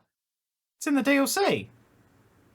Oh, yes, it is. Okay, never mind. I was I was about to say. no, for some reason, it has Sword and Shield trade, but then underneath, in its own, as if its own game, is Expansion Pass. Yes. It's Which just will be a site, interesting to never see. mind. Here's the thing, Riley. Here's the thing. They may be introduced in DLC. Like Dragonite was introduced in Crown Tundra. Or when Pokemon Home capability comes out. You might better just bring them in. Yeah. You can import your Zubat, Riley. Well, I don't Get it personally through care. customs. I'm just saying it's weird. What have you got against Diglett? I just why Diglett? I don't know. Because Diglett dig. Why Trio. Diglett? Wiglet wig, wiglet wig. Oh, Oh, God, God. don't even. I seen Wug No. Trio and just cried practically. I'm like, No. why is that a thing? All right. Well, okay. So yeah. All right. We're gonna get into one thing before we get into the tech side of things. Okay. A lot of new Pokemon introduced. More than I expected. Yeah, it's amazing. It's actually incredible how many new Pokemon were introduced, which is just mind blowing. Favorite and least favorite, because we could go into the depths of all the designs and that, and I think there's a lot of hits and misses. It's probably the one bit where I'm a bit kind of like there, but that's a personal preference thing. There are some Pokemon I'm like, why is this even a thing? And then there's some others I'm like, oh my god, this is an incredible design. I love it. Riley. I'm Sorry, trying to think. I'm going in No, reverse I'm order. just thinking. Favorite Pokemon from the new ones that you know of. The final form of Bun. Oh, so Daxman. Mm-hmm. I say I 100% agree with you there. He is adorable. He's so cute, and I'm a bit biased because I did name him Philo, and then afterwards found out that he is based on a Dachshund, and I was like, oh my god. So I mainly named him Philo because of the first evolution being Fido. I was like, it kind of sounds like Philo, and it's cute, so it's going to be Philo. And then it turned out it was a Dachshund. Least favorite. Is there any Belly Bolt? Wow, there was no thought. No hesitation. What is it about Belly Bolt? I mean, I don't particularly like or hate Belly Bolt, but It's a gyrating frog, and I don't like it. I love the way Riley describes Pokemon sometimes. It's just like you know those old fashioned kids toys where you like get this weird like squishy, like it doesn't matter which direction you turn it upside down, you feel the water moving inside, and it's got it reminds me of one of those, so, like you squidge and it suddenly goes up and it gets electricity in its tummy, but it's just like it just looks like a rotten Chansey, I'll be honest. It's a Chansey that's something? got water weight. Now that you've said that, I can't unsee that. I legit can't unsee that. That's so bad. Which is ironic considering that you love Iono, one of her favourite Pokemon. It's like, why did... Alright. Petal. Favourite Pokemon. Favorite You can name a couple. Like I'm not going to say. Yeah. Just. It's. I mean, I found that I love like a whole lot of new Pokemon added, but there are a few that stand out above the rest. Among them being, well, I can pick out three that like excluding Legends and Paradox Pokemon. Yeah. Daxpun, obviously, because not just because of it's a Daxpun, but just the design of that is absolutely amazing with it. It's well It looks executed. so heckin' adorable. Another is maybe a bit surprising, but low kicks. Oh. I don't know why, but it's just I just really like the design. Maybe it's because it reminds me of Transformer, but I just absolutely love the design. Plus, there's a real killer stats and moveset to boot. And also, Cerulege, actually. Well, I suppose you can kind of the entire Sharkadet line, but Cerulege has quickly become my favorites. Because because of its design, it just looks badass as all hell. You know, the amazing thing with that is when those two designs were shown off, we all assumed we thought there might be legendaries or mythicals. Well. Yeah, but they're as common as anything. Your least favorite? Oh, somewhat uncertain, but Varuma and Revavroom are definitely on that list. Really? Yes. They're so bizarre. I I get what it's supposed to be, but I don't see like why. Like I ask why, and I don't have an answer to that question. Like, why do you exist? What is the point of you? Their story Uh, doesn't make a lot of sense because they go down the path of saying that it was a poison Pokemon or poison whatever crawled into an engine and took it over. I'm like, well, that's not a poison Pokemon. That should be a ghost Pokemon. Yeah, But then it's exactly. too much That's like also- Rotom. Yeah, and I forgot. Oh yeah, of course. Just because it absolutely freaks me out. Well, not freaks me out, but I just Toad's cruel, and well, Toad's cruel Yeah. as well. Ugh. I see they went with the whole Diglett Wiglet rule, and that was a little bit like I can see what they wanted for, but also like, no, no thanks, don't want. It's freaky. Don't want. Take it back. Refund, please. No one's going to take that back. Luke, what are you? What are you?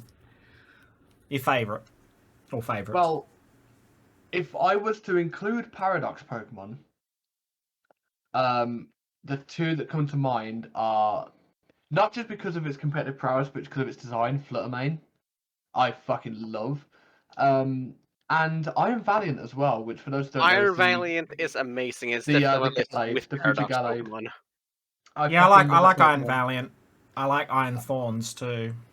Oh, Iron yeah. Thorns I like, but Iron Valiant is way out there for me. If I don't include Paradox Pokemon, just because of how good it's been for my team, weirdly enough, Spidops, because that thing has been an absolute like gem, out of nowhere. I never expected an early game bug to. While we've been doing this podcast, by the way, I've been doing random bits of Ace Tournament. I've got it to level 100. Oh my god. So Yeah. it's been a mainstay on my team. But apart from that, Tinkerton. Tinker Tonka Tinker Tinker. Yeah. Bonk Bonk is like Bonka Bonk. Yeah, it's Bonka Bonk. Tinkertuff and Tinkerton are an amazing evolution line, and I love all of them. And it's just been those two have been MVPs on my team. So solid. And Steel Fairy is an incredible typing alongside such an amazing attack strength. Oh god, yeah, because it removes all of Fairy's weaknesses. Yes. I'm gonna put that because Luke mentioned that. I need to put this thing in chat, and then I'm confused. Oh god. someone needs to explain it for the sake of the podcast. So I just find that really ironic timing. Okay, so for context, Roddy's put forward the Pokemon Scarlet / Violet Pokedex entries for Tinkerton and Corviknight. Tinkerton, this intelligent Pokemon has a very daring disposition. It knocks rocks into the sky with its hammer, aiming for flying Corviknight. Corviknight's Pokedex. Corviknight can't serve as a taxi service in Paldea because the Pokemon's natural predators will attack it while it flies, endangering the customer. We don't have Corviknight taxis because Tinkerton exists. Exactly. What do you need to? What do you want us to explain? No, it was that because people can't see the image. So I was like, Oh. Yeah. And you know That's what? There's a lot of reason no Corviknight one, taxi. one thing I will. Yeah, one thing I will compliment them on is their Pokedex entries and how they feel more like natural, like There's a proper like ecosystem. I feel. yes, that's what I was getting at. It, It does feel a bit more like that because they talk about the predatory relationships between certain Pokemon and which they started with back in Sun and Moon with the whole Marine and Corsola thing. yeah, and Seviper and Zangoose is another very good example of that too. There's more territorial feud between them, but yeah. But and so that is fascinating that those two entries between those two explain a little story as to why that's not the case, and that's why we have the Squawkabillies as the taxis as opposed to Corviknight. Actually, yeah, that's also my list of Pokemon I dislike. Even though I love bird Pokemon, why does Squawkabilly exist? I like Squawkabilly. I don't know why, I mean, it's not that I hate it. It's just like the sounds they make are so annoying. Go away, Elvis Bird. I will say this much, and this is a bit of a criticism against the Pokemon having far too many forms. I was okay each gen where they introduced last gen was Alcremie, and we had lots of different Alcremies. Made sense. This gen we could have just done with, you know, I don't know. Okay, I know you don't like Squawkabilly, but Squawkabilly, right? But we've Four got colors. Squawkabilly, we've got Pavilion coming back, we've got Tatsugiri, 3 forms on that one, yeah. we've got Dun Sparse has 2 different forms. We have the Tauros has 3 different forms. It's Yeah. basic and the other 2. You've got so it's like, and then you've All got 4 seasonal variants of Deerling and Salzbuck. yeah, you've got Tandemaus and which has got the most bizarre evolution thing ever. It just randomly evolves in your party or in your box at some point. No notification. You suddenly have a mouse hold. That's a weird sentence. Like, there's too many. There's too many. Like, even if you're going to introduce, if you're going to introduce new ones, don't bring so many of the old ones back. Like you said, Sawsbuck, Pavilion. You know, like there's, it's a little bit too much. I'm all for like rarity and that. Oh, there's another one. Very small group, but Sinisty. Yeah. I think Sinisty is a slightly different category though, because that's more so a collector thing rather than having a separate form that's useful for different reasons. Yeah, but still, it's still. Well, yeah, at but least what's Squawkabilly. Oh, another one I just thought of is Oricorio.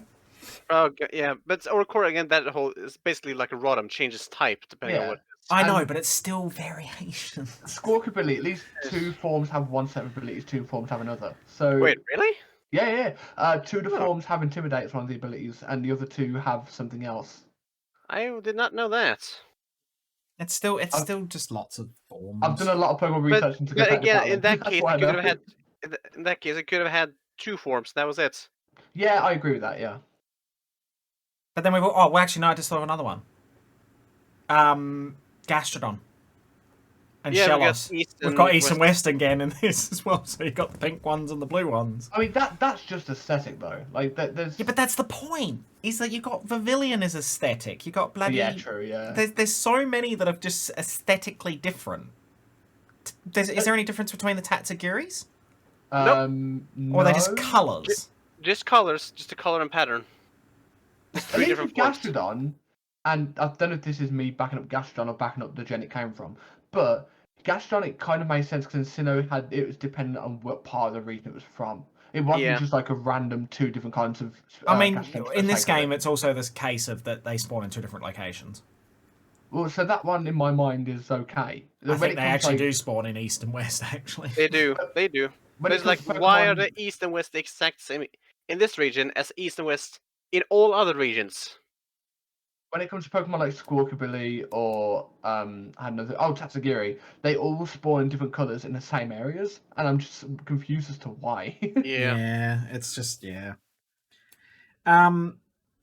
the last thing I want to talk about before we get to hang on, sorry. Your least favourite, Luke. Oh yeah, I forgot about that. Ooh, my least favourite. What I'm trying to think of a Pokemon that I've gone up against. I'm like, oh for fuck's sake, this thing. Chansey. I think no. New Pokemon. I think everyone. Yeah, has that. I know it's Gen 9 Pokemon, but still. It's bad enough hearing Wolfo going, "I don't want to wash my Chansey," and then it was shaking its egg at them. Oh god, yeah. If we're talking Gen 9,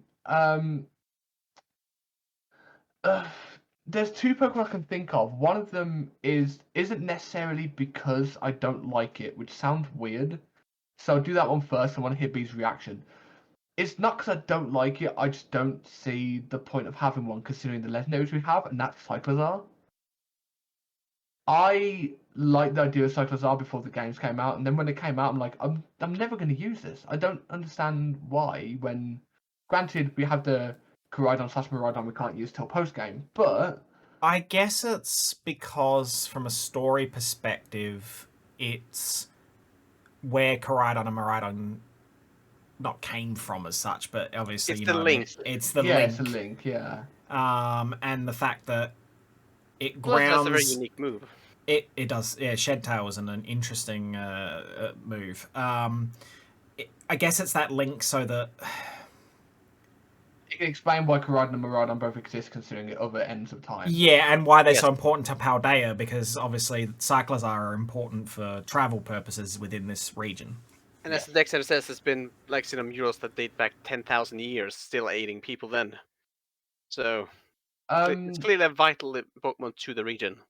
Apart from that, one Pokemon that comes to mind I don't like is, even though some of my favorite Pokemon are Paradox, my least favorite is also a Paradox Pokemon. Oh, I hate the look of Brute Bonnet. I fucking despise that Pokemon. Oh, it's horrifying. It is It is weird looking. disgusting. It's horrifying. It shouldn't exist. And if I could put a bullet through its head, I would. I don't like it. Jeez, all right. That's how much you. Okay, right. I did like Amoonguss anyway. It gave me more of a reason to not like it. It's just no. Yeah, but No. I have a I whole still different. think I have a whole different reason for Amoonguss being a bit scarred in my brain at the moment. But that's a different I story. still for... think Brute Bond is better than Amoonguss.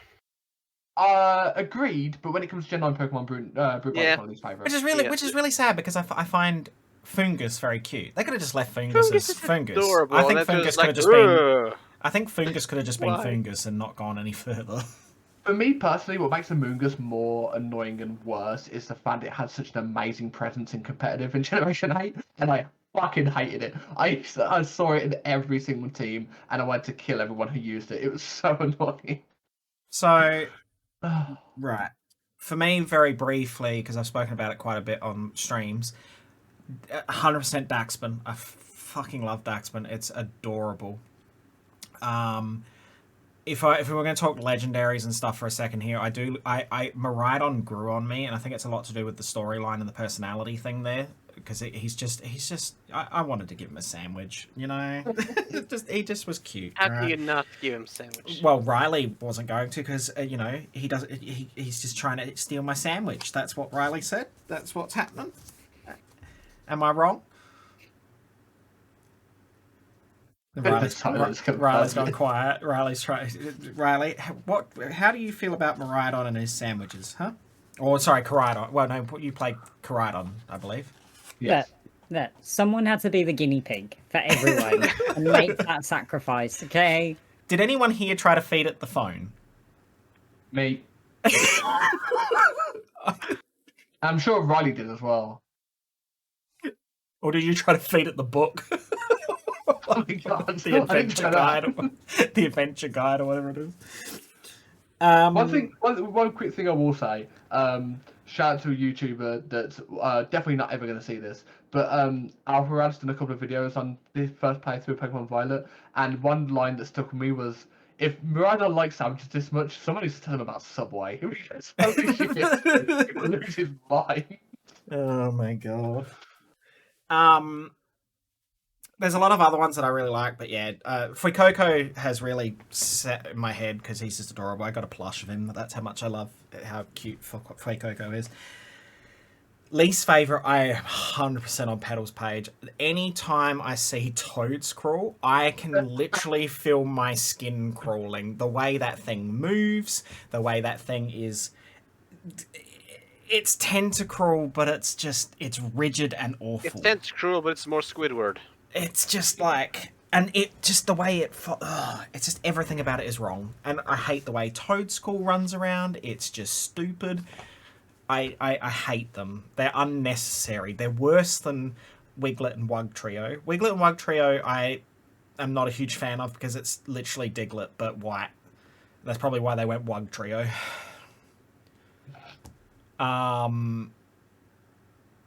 But then, I don't know. It's just. You know what, Bees? Just for you, I might make a team one day of trying to make the most out of both Wug Trio and Toadscrawl and see what I can do. Oh god. So They must have some capability. the other thing, probably. The other thing that I just want to point out, and then we'll get onto the tech issues, is that there are some of the stupidest evolution methods for some Pokemon in this game. Yeah. And the one that comes to mind, there are lots of them. I hate the idea of having to walk some of these Pokemon for 1,000 steps. That is the stupidest thing I've ever seen in my life. It's so annoying, and I'm trying to get my Rellor to evolve, and it just won't. There's that. The worst one, or in my opinion, is King Gambit.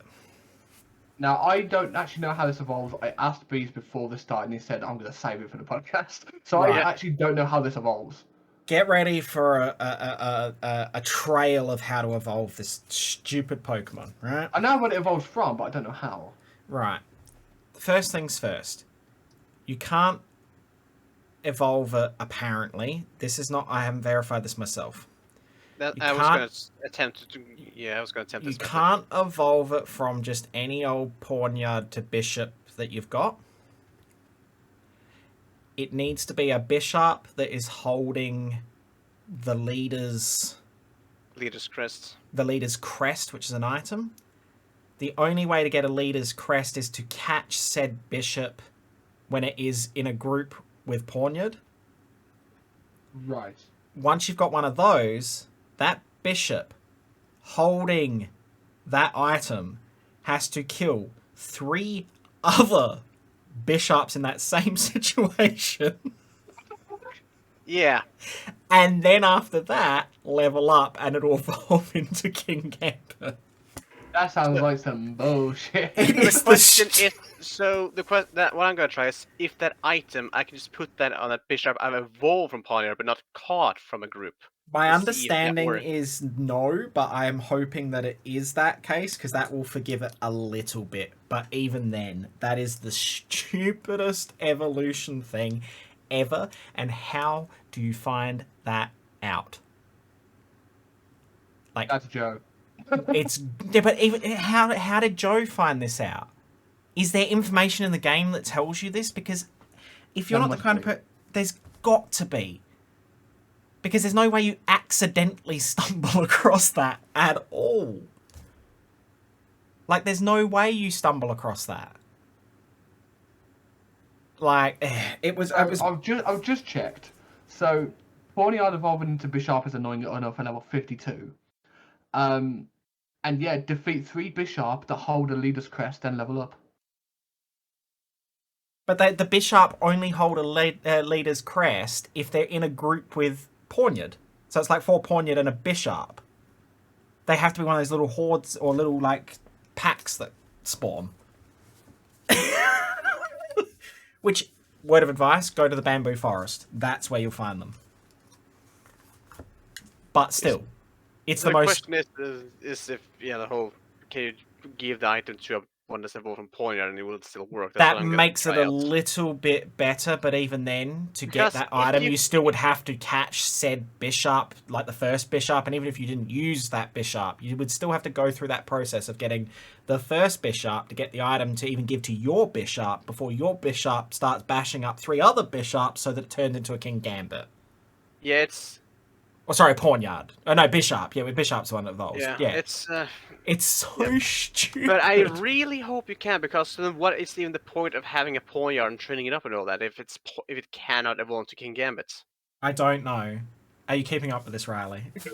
No.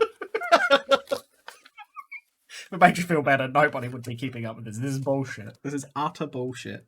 The only reason I'm keeping up is because we went over this before stream, and I tried to wrap my Now brain can you around see it why, then. Luke, I wanted to explain this on stream to show how ridiculous this evolution is. It's stupid.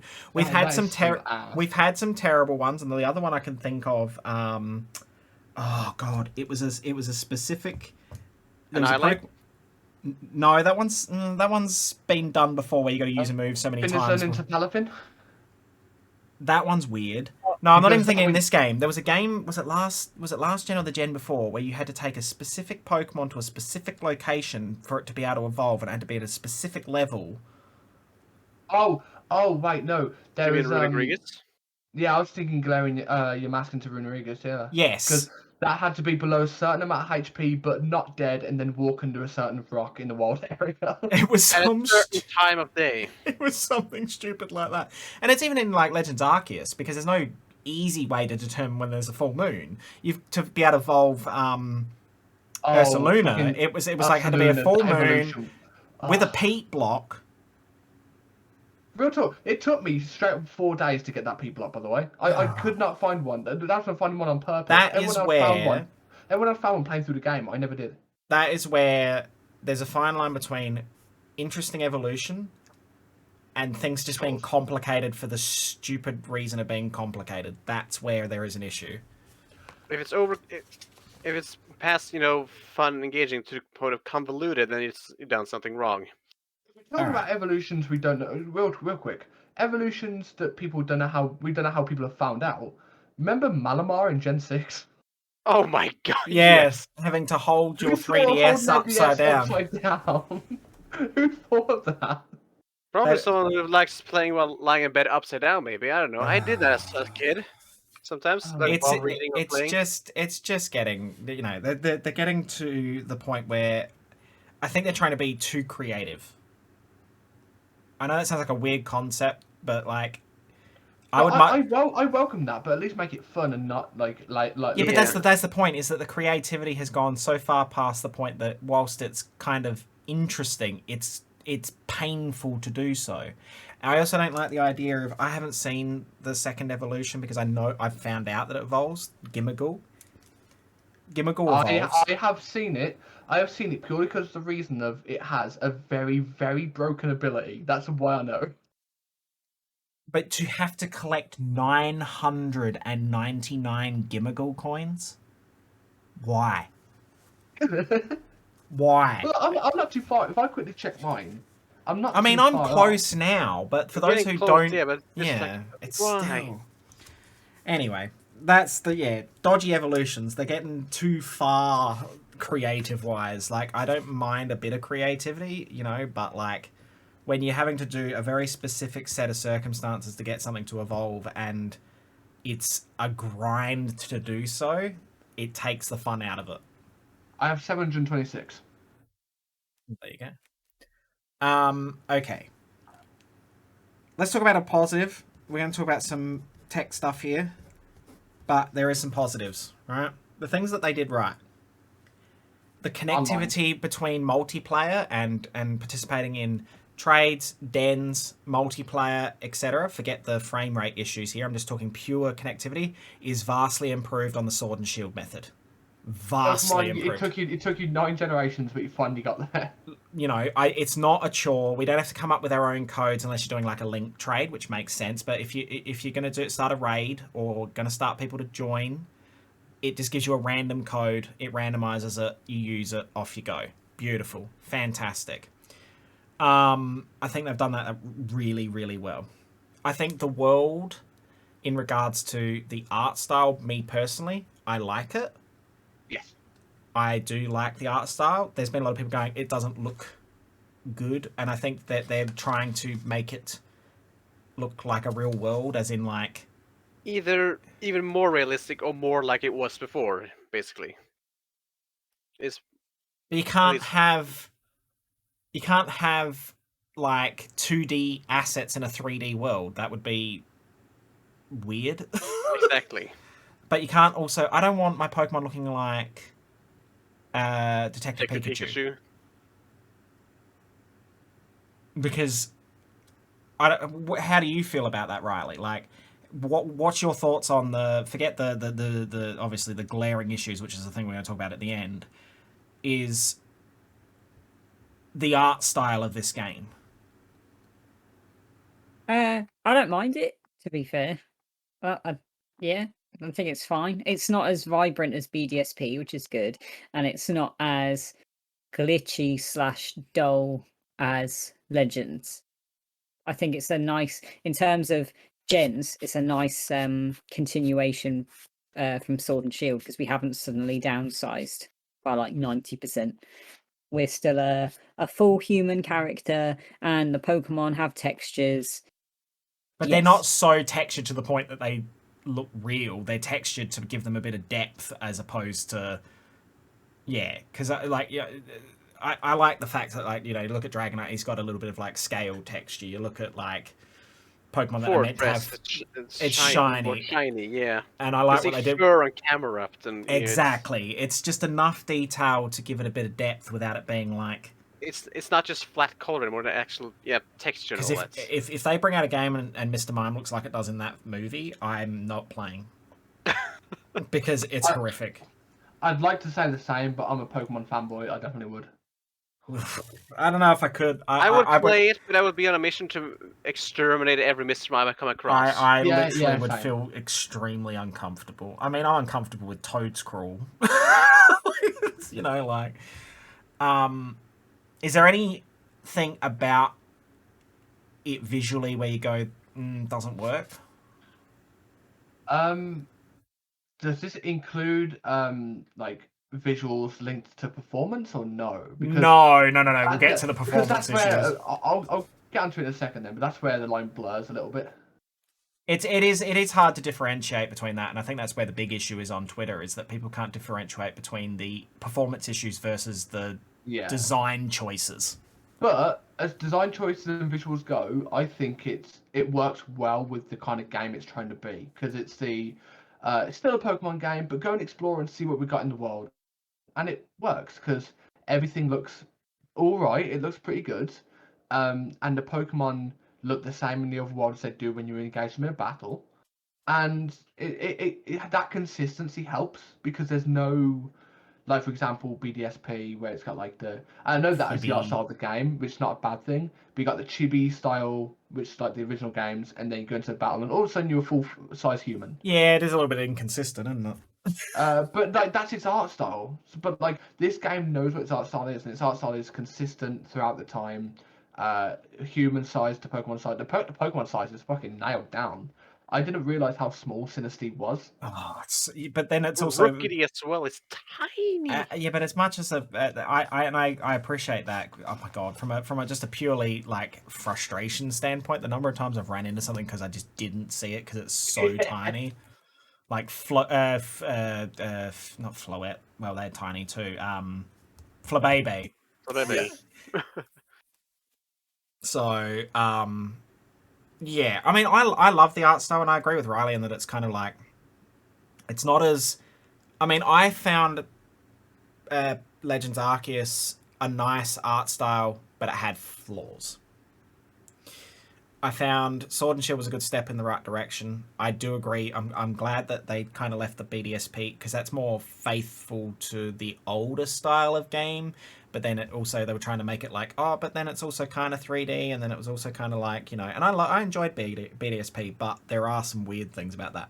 I think it's a good progression and a good balance between what they were trying to achieve with Arceus versus where they were with Sword and Shield. However, but we do have a big but in the room. Hello. That's and that is, it is probably the most bugged performance issue ridden Pokemon release ever. It varies from person to person.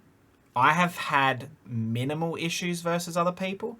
I will preface this by saying that there's a difference between what's legitimately happening in game and what people are pushing the game to the point that it actually breaks it, and it shouldn't be pushed to.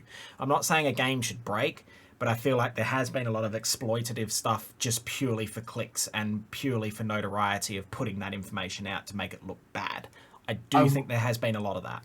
I will genuinely say there have been, I think it's only been once, luckily, or once or twice, but there's one time I've just travelled away, cycled from a Pokemon Center. I was just looking at mountains, because my camera was like not looking forward. Technically, I was looking at somewhere where less stuff was rendered, but then my game grinded to a halt at 2 FPS and then crashed. So I've had those issues. This way it also like blurs with the visuals, because like I'd love to enjoy the visuals more. The only issue, the issue being with the draw distance of not just visuals but also the shadows are a little bit disorienting. Yes. There is some definite performance issues with frame rate, especially there are ways to circumvent that or make it a little less janky, but you shouldn't have to do that if it's advertised as, you know, what it should be able to do. You know, little things like if you're playing it docked, making sure your dock is down to 720 instead of 1080 does improve some aspects of that issue. It reduces some of the loading, it reduces some of the weird issues, but there are still frame rate problems and there are still shadows loading in, and sometimes things will clip under the ground and you can see things. But what I will say is that I feel like there's a real hard balance between the deadlines that are forced upon Game Freak by the Pokemon company themselves, versus the expectations and the demands of some of the consumers of this product. Some. I'm trying, but not all of us are impatient twats. No, we're not. But annoyingly, it's the loud Yeah, ones. I was going to say it's the vocal minority that's the problem. Yeah. And then versus, where do they draw the line in where if they had waited another 6 months to a year to put that final layer of polish, how much more could they put up with the bullshit that was going on? Because the moment they showed even a teaser of Gen 9, it was, these games need to come out now. We want information. So it makes you wonder. We don't know for sure what's happening behind the scenes. There's a lot of speculation on social media. What do you think would have been a better course of action? I personally think, okay, they should have waited. I thought it was going to come out next year. Do I regret them putting the game out overall? No, because I have had a fantastic experience with it outside of the bullshit. Like the performance bullshit. Would I have been happy to wait? Yes. I don't know what you guys think. So, when the first trailer was shown, it was the cinematic like one of the person going through like with the flashlight and everything. When we first got the look at that game, and we also got told, oh, Legend of Arceus is also a thing. That initial trailer. Yeah. I thought that we were going to get told that the game was coming out 2023. Yes. Especially with Legend of Arceus coming out at that time. It was early in the year, I believe, and Legend of Arceus decided to just, oh yeah, it's coming out very soon. Like, oh wow, that's incredible. That's sooner than I thought. But I thought it was going to be. I thought we had another year of Sword and Shield first. With the height of the popularity of Dynamax Adventures as well. That was starting to wane a little bit, but there was still a lot of people enjoying that. So if I'd have waited for another year for this game, if it had said coming holiday 2023, I'd be like, cool, I've got something excited to look forward to next year. I wouldn't be thinking, oh, but I want it now. Because I would have been happy knowing that a lot more time's been put into the game. Not that the game's bad by any means, because it's really not. But with the technical side of things, a little bit more polish on it would have made the game a bit nicer to play, I suppose. I stand by the fact that if the technical issues were not as obvious, if that makes sense, if they were only minor little things and not glaring in the face like they are, I honestly think that this game would have been universally for them. I mean, not when I say universally, you're never going to please everybody, never. But I think it would have been probably one of the highest rated games of the Pokemon franchise in general, because it's kind of, as much as we all have our issues with aspect of how it was executed, overall it's a pleasant playable experience and has opened so many doors for opportunities in the future as well. But I still stand by the fact this game is my new favourite Pokemon game. I'm on that. I 100% support that, and I'm on that sort of same wavelength. I think if there's DLC, there's a lot of opportunity for DLC because of how vast the world is and how it's connected to, and I know you're going to hate this, but to Kalos, and it's close to Galar as well. So there's a lot of opportunities there for DLC. I also agree with Riley. It'd be cool to kind of see like the behind story kind of stuff, but I don't know if we'll get that because it doesn't feel like a Game Freak kind of move because they don't. Yeah. I don't see how they can connect that with how to take what you have now and connect it to things that happened 1.5 years ago. How do you play that with stuff you have in the present? So it's kind of but I think as someone looking from the outside in, kind of, Riley. I mean, you play Pokemon, or you've played Pokemon, etc., but not as diehard as someone like myself or Luke or even Petal. To what's your thoughts on the performance issues and what should have been the case or how they should handle, or what's your experience with that? How do you feel about that whole situation with how it's performed on a technical level? I've only had personally only 1 or 2 crashes, but it's it's just annoying when it's. I don't know. Like they've advertised it as open world, yet it doesn't feel like at all times it can handle one of its biggest selling points, and it's very frustrating. And if you turn off autosave because of shinies and certain situations, in case you kill a Pokemon that you're actually wanting to catch, You and then your run the game risk, catches, you're fucked. So I don't know. It's frustrating, but also every game when it first comes out tends to have problems. I'm just surprised that it hasn't had any what's the word? PR support from Pokemon. I'm surprised they haven't put anything out, even on the, we're working on a patch. We'll keep you updated. We understand that there are some technical issues. We are trying to address that. It would have been nice if they had. There was a day one patch, which I actually have no idea what it actually did, because I don't know what it was like prior to day one, if that makes sense. But there was a day one patch, and it was a gig or 2 gigs, I think. It was a gig, I think. Which wasn't really a patch that size is not really going to address some of these things. I'm not saying it needs to be a massive patch in regards to file size, but like there's only so much you can cram into that. Yeah, exactly. With a game this size. I agree with you in that they delivered in the idea of it being an open world, in that it is an open world. We're not sectioned off into like loading zones, except if you go into Mesagoza or into someone's house, which makes sense as well, obviously. But then the optimization and the frame rate and everything else does not cope with all of that loading.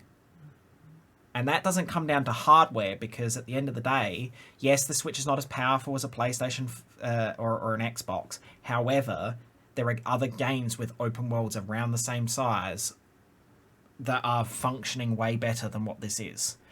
Breath of the Wild is an example of that. Xenoblade is an example of that. Those games are huge maps that are practically the whole thing is open world, and they do not do what this game is doing. So the issue is not a hardware issue. It is an optimization issue from a software development standpoint. There is something missing, some layer of polish that needs to be addressing the frame rate issues and the draw distance issues, and the shadowing being more consistent.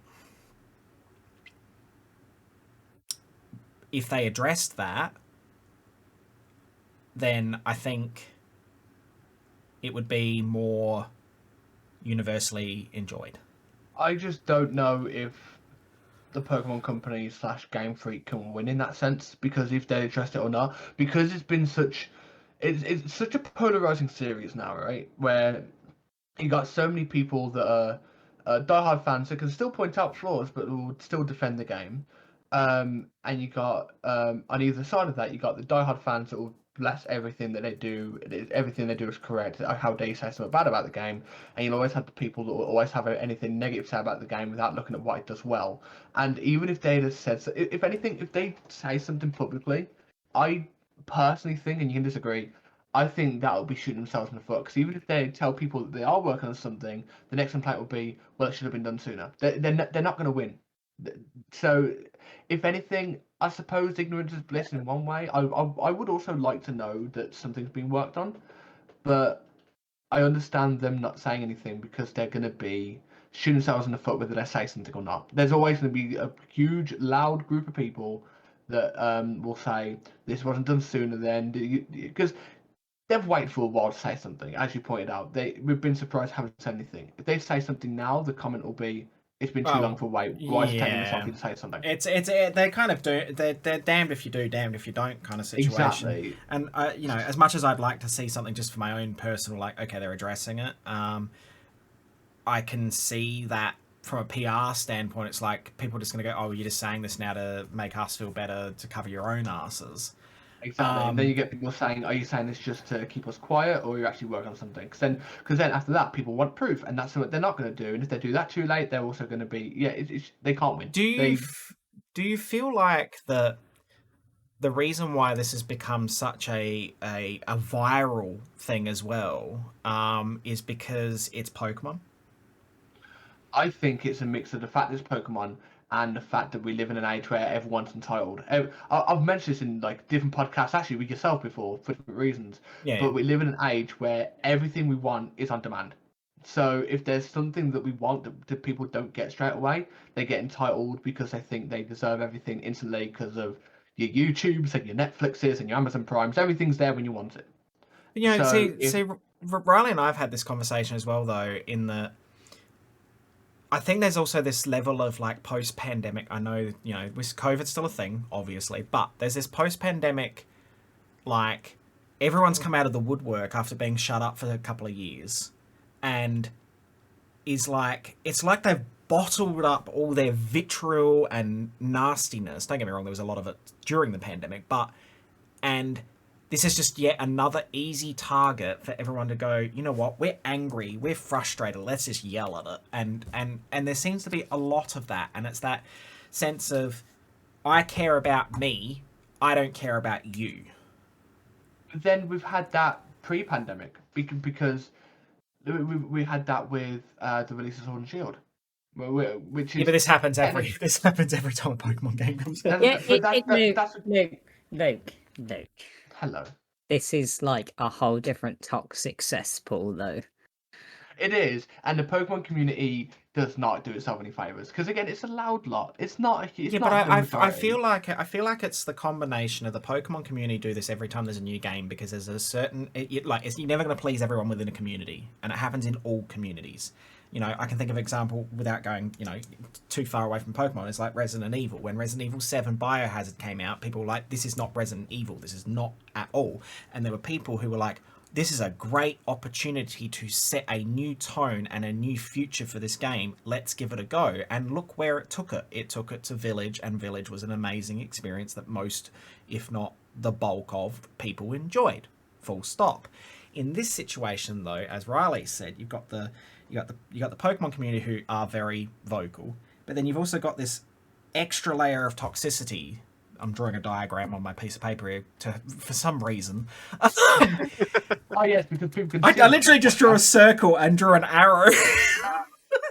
But there's this level of toxicity that seems to have bubbled up from the surface on every level, not just Pokemon, and it's so toxically bad that people are opening their mouth without even remotely considering anyone else but themselves.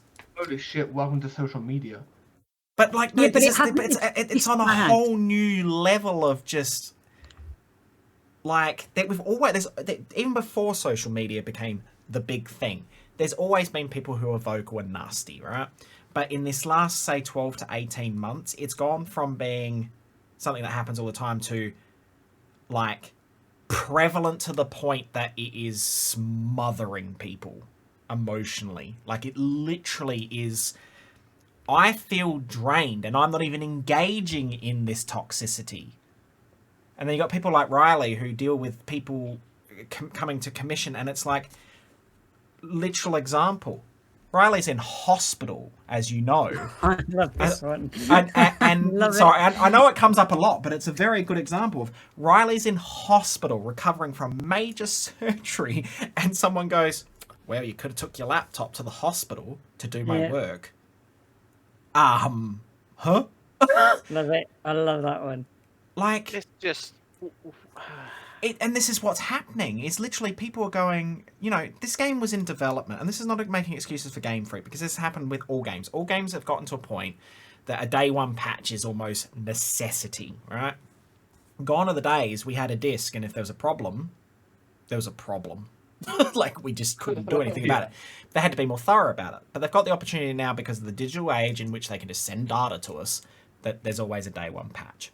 But they were working. That's why I always say it's an entitlement in an age of on demand. That's the issue. Exactly. And here's the problem that they're dealing with in this case, is that this game was developed through a pandemic era.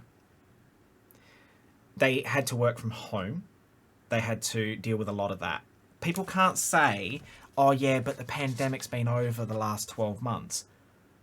Like, We literally, even on an economic level, are feeling the crunch now of how bad things are post-pandemic, right? Mhm. you got yet another wave here in Norway as well, so it's You know, definitely it's not over, but the world's trying to go back to normal.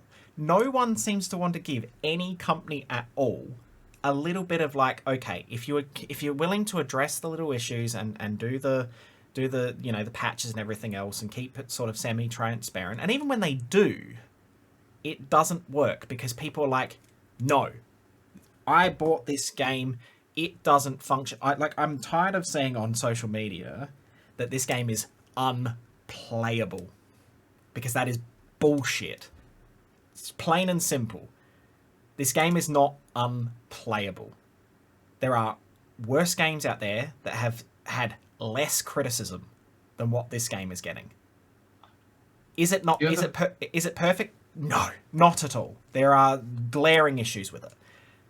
But I feel that if this game had come out prior to the pandemic, or you know, at a time prior to this level of vitriol that's going on social media, I don't think that these issues would have been quite as viral. Mm-hmm. And it comes back to that whole clickbait thing. People are thriving on, oh, people want to see how broken this game is. So if I break it further and show them videos of things that are so absurdly like, you can do this in any game. Skyrim is a perfect example of a game you can break by doing lots of things, but you don't see people criticizing Skyrim as a game. people are loving Skyrim for them how you can break it. So it's how just it's mind blowing. how do you love a game for something and then hate another game for the exact same thing? Exactly. But it's that double standards thing, and people go, "Oh, Pokemon's a multi-billion-dollar franchise." Okay, Skyrim's owned by one of the biggest developers Bethesda are sitting on a gold mine. Plus, it's also a massively successful franchise as well, The Elder Scrolls. Like when Plus Bethesda are now owned by Xbox, so you know, here's the other things: consoles come out all the time that have got problems. Xboxes have come out with problems. Let's think of the Red Ring era. Oh, that's I went fine. through 5 of those original Xbox 360s because of So that. if you go through all that process, right, it does feel. I'm not saying that Nintendo are behind the times in a lot of things. Their online systems are still not where they should be, but they are better than what they used to be. But I do sometimes feel like Nintendo does get bashed for the sake of, oh, it's Nintendo. They could make they could make a AAA perfect game, 10 out of 10, and it would still be, but Nintendo made this, so let's find something to bitch about. I also hate the phrase "dead game." That gets on my nerves. Oh, Legend Arceus is a dead God. game. Did you know that? Did you know that Destiny 2 is a dead game? Oh, but Destiny 2 is still one of the most played games I know of. So that's what I Exactly. mean. It's that mindset of like, you know. And I feel for people who are in the industry that aren't content creators like ourselves, or you know, and then you got people like Riley, for example, who does the commission side of things, who have to deal with this on a different side of it, and it's that other sense of entitlement that with and it is prevalent because Riley has become known in some of their work because of Pokemon, because a lot of the commissions and that they do get generally come from the Pokemon community. Not all of them, obviously, but there is a good portion of them. And dealing with some of those Pokemon creators, some of them are fantastic, I assume, and some of them are just, it's about them and nobody else. And that's not a good mentality. I said to Luke before the game came out, apart from the fact that I now hate red and purple, surprise, surprise, and I'm very excited to have a long break after my current batch is done. But I genuinely in the lead up to Scarlet and Violet, I was on about, no, I can't do this anymore. I'm going to retire from this. It's too much. I can't deal with this level of toxicity and demand anymore. It's just no. It's just absurd. No. It's not hard to work with people, and this is what I mean. If one, and not to discredit how the size of like Riley's workload and everything, but like that's one person that vitriol is then being targeted at anyone who has any association with this product. Like, these people are human at the end of the day. Let's put that in just, this is probably a good sort of note to end on. As much as we're passionate about what we do and what we play and what we get involved in with these things, the people behind the games and the designs and the content are just as much of a human being as what the people who are attacking them are. They have families, they have income to earn and bills to pay. And it's all good to say boycott, and it's all good to say don't support, and it's all good to say shut them down, and it's all good to say Pokemon is dead or whatever. But you are attacking thousands of hard-working people who don't necessarily make those final decisions. And that's the one thing out of all of this, whether you love, hate, whatever with these games or any game or any creative process or any product or whatever, there are people behind these usually who put their heart and soul into what they do. And the attacks take a mental toll on those people. That is where people need to think before they open their fucking mouths. But they won't, because social media. They won't. Mm-hmm. And I stand by that. I'll never change on that standpoint. If I ever say anything that upsets anybody, take responsibility for what you bloody say, and don't try and pass the buck on to others, or don't try to go, I'm entitled, because you are entitled to fucking nothing at the end of the day. It is a privilege that people worked their fucking asses off to make the things that we enjoy in a world that is so fucked up at the moment. Take a moment to breathe and think before you open your trap. People enjoy things as well. Don't leak things for other people. Don't do that. And that goes to just like people in the community and content creators, like everyone in Don't between. gatekeep. Yeah. Like, it's a very simple concept. If you don't enjoy something, cool. You're entitled to Move that. on. That's fine. Move on. Don't tell someone else they can't enjoy it, because they can.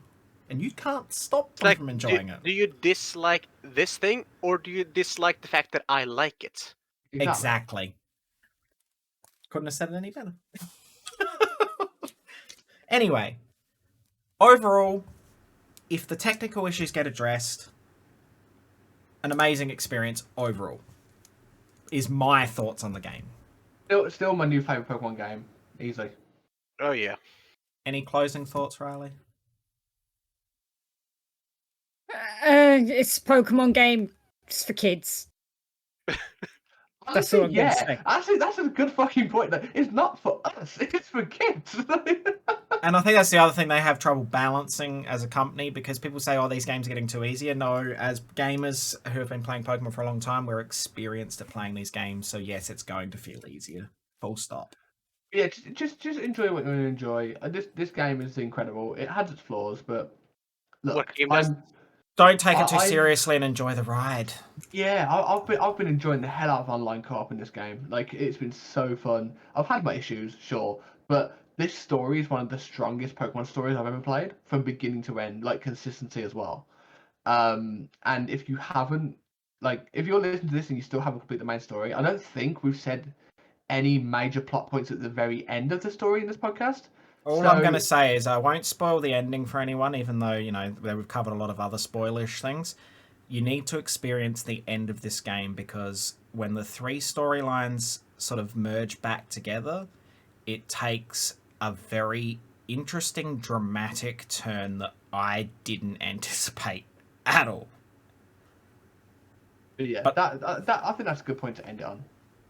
So, give it a go. If you've got it, persevere with the issues in the hope that the company addresses it. If you don't like it, most places you've bought these games from, you can take them back for a refund. But don't bash people for liking the game. Yeah. So, anyway, if you enjoyed this podcast, let me know, because I don't mind having the serious stuff every now and then and having a good chat about these things. I mean, we had our laughing moments about this as well, because there are some stupid things in this game as well, just funny things. Let me know, because I don't mind doing this kind of stuff. And but you can check out all these guys for content or creative stuffs that Riley does. All the details will be in the description below. You can subscribe to my channel if you want to. I do want to do a cheap plug for Lair of the Dragonair, which is the D&D campaign that Aussie Christopher wrote and is DMing. Luke and Petal are both participants in that. Riley did all the amazing graphics for it, and I'd love for people to give it a go, because it is actually, for someone who's never played D&D before, it's actually turning out to be an incredible experience and a lot of fun and very goofy.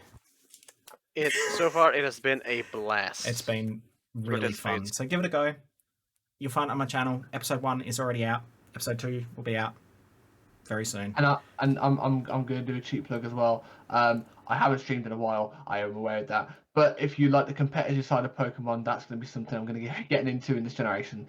So yeah, that'll be me if you're interested in that sort of thing. But other than that, follow Bees, because he likes shinies a lot more than a normal human. Wow, thanks. Look, I like sparkly things, alright? That's why I like terrestrialization. I just stand there like, oh.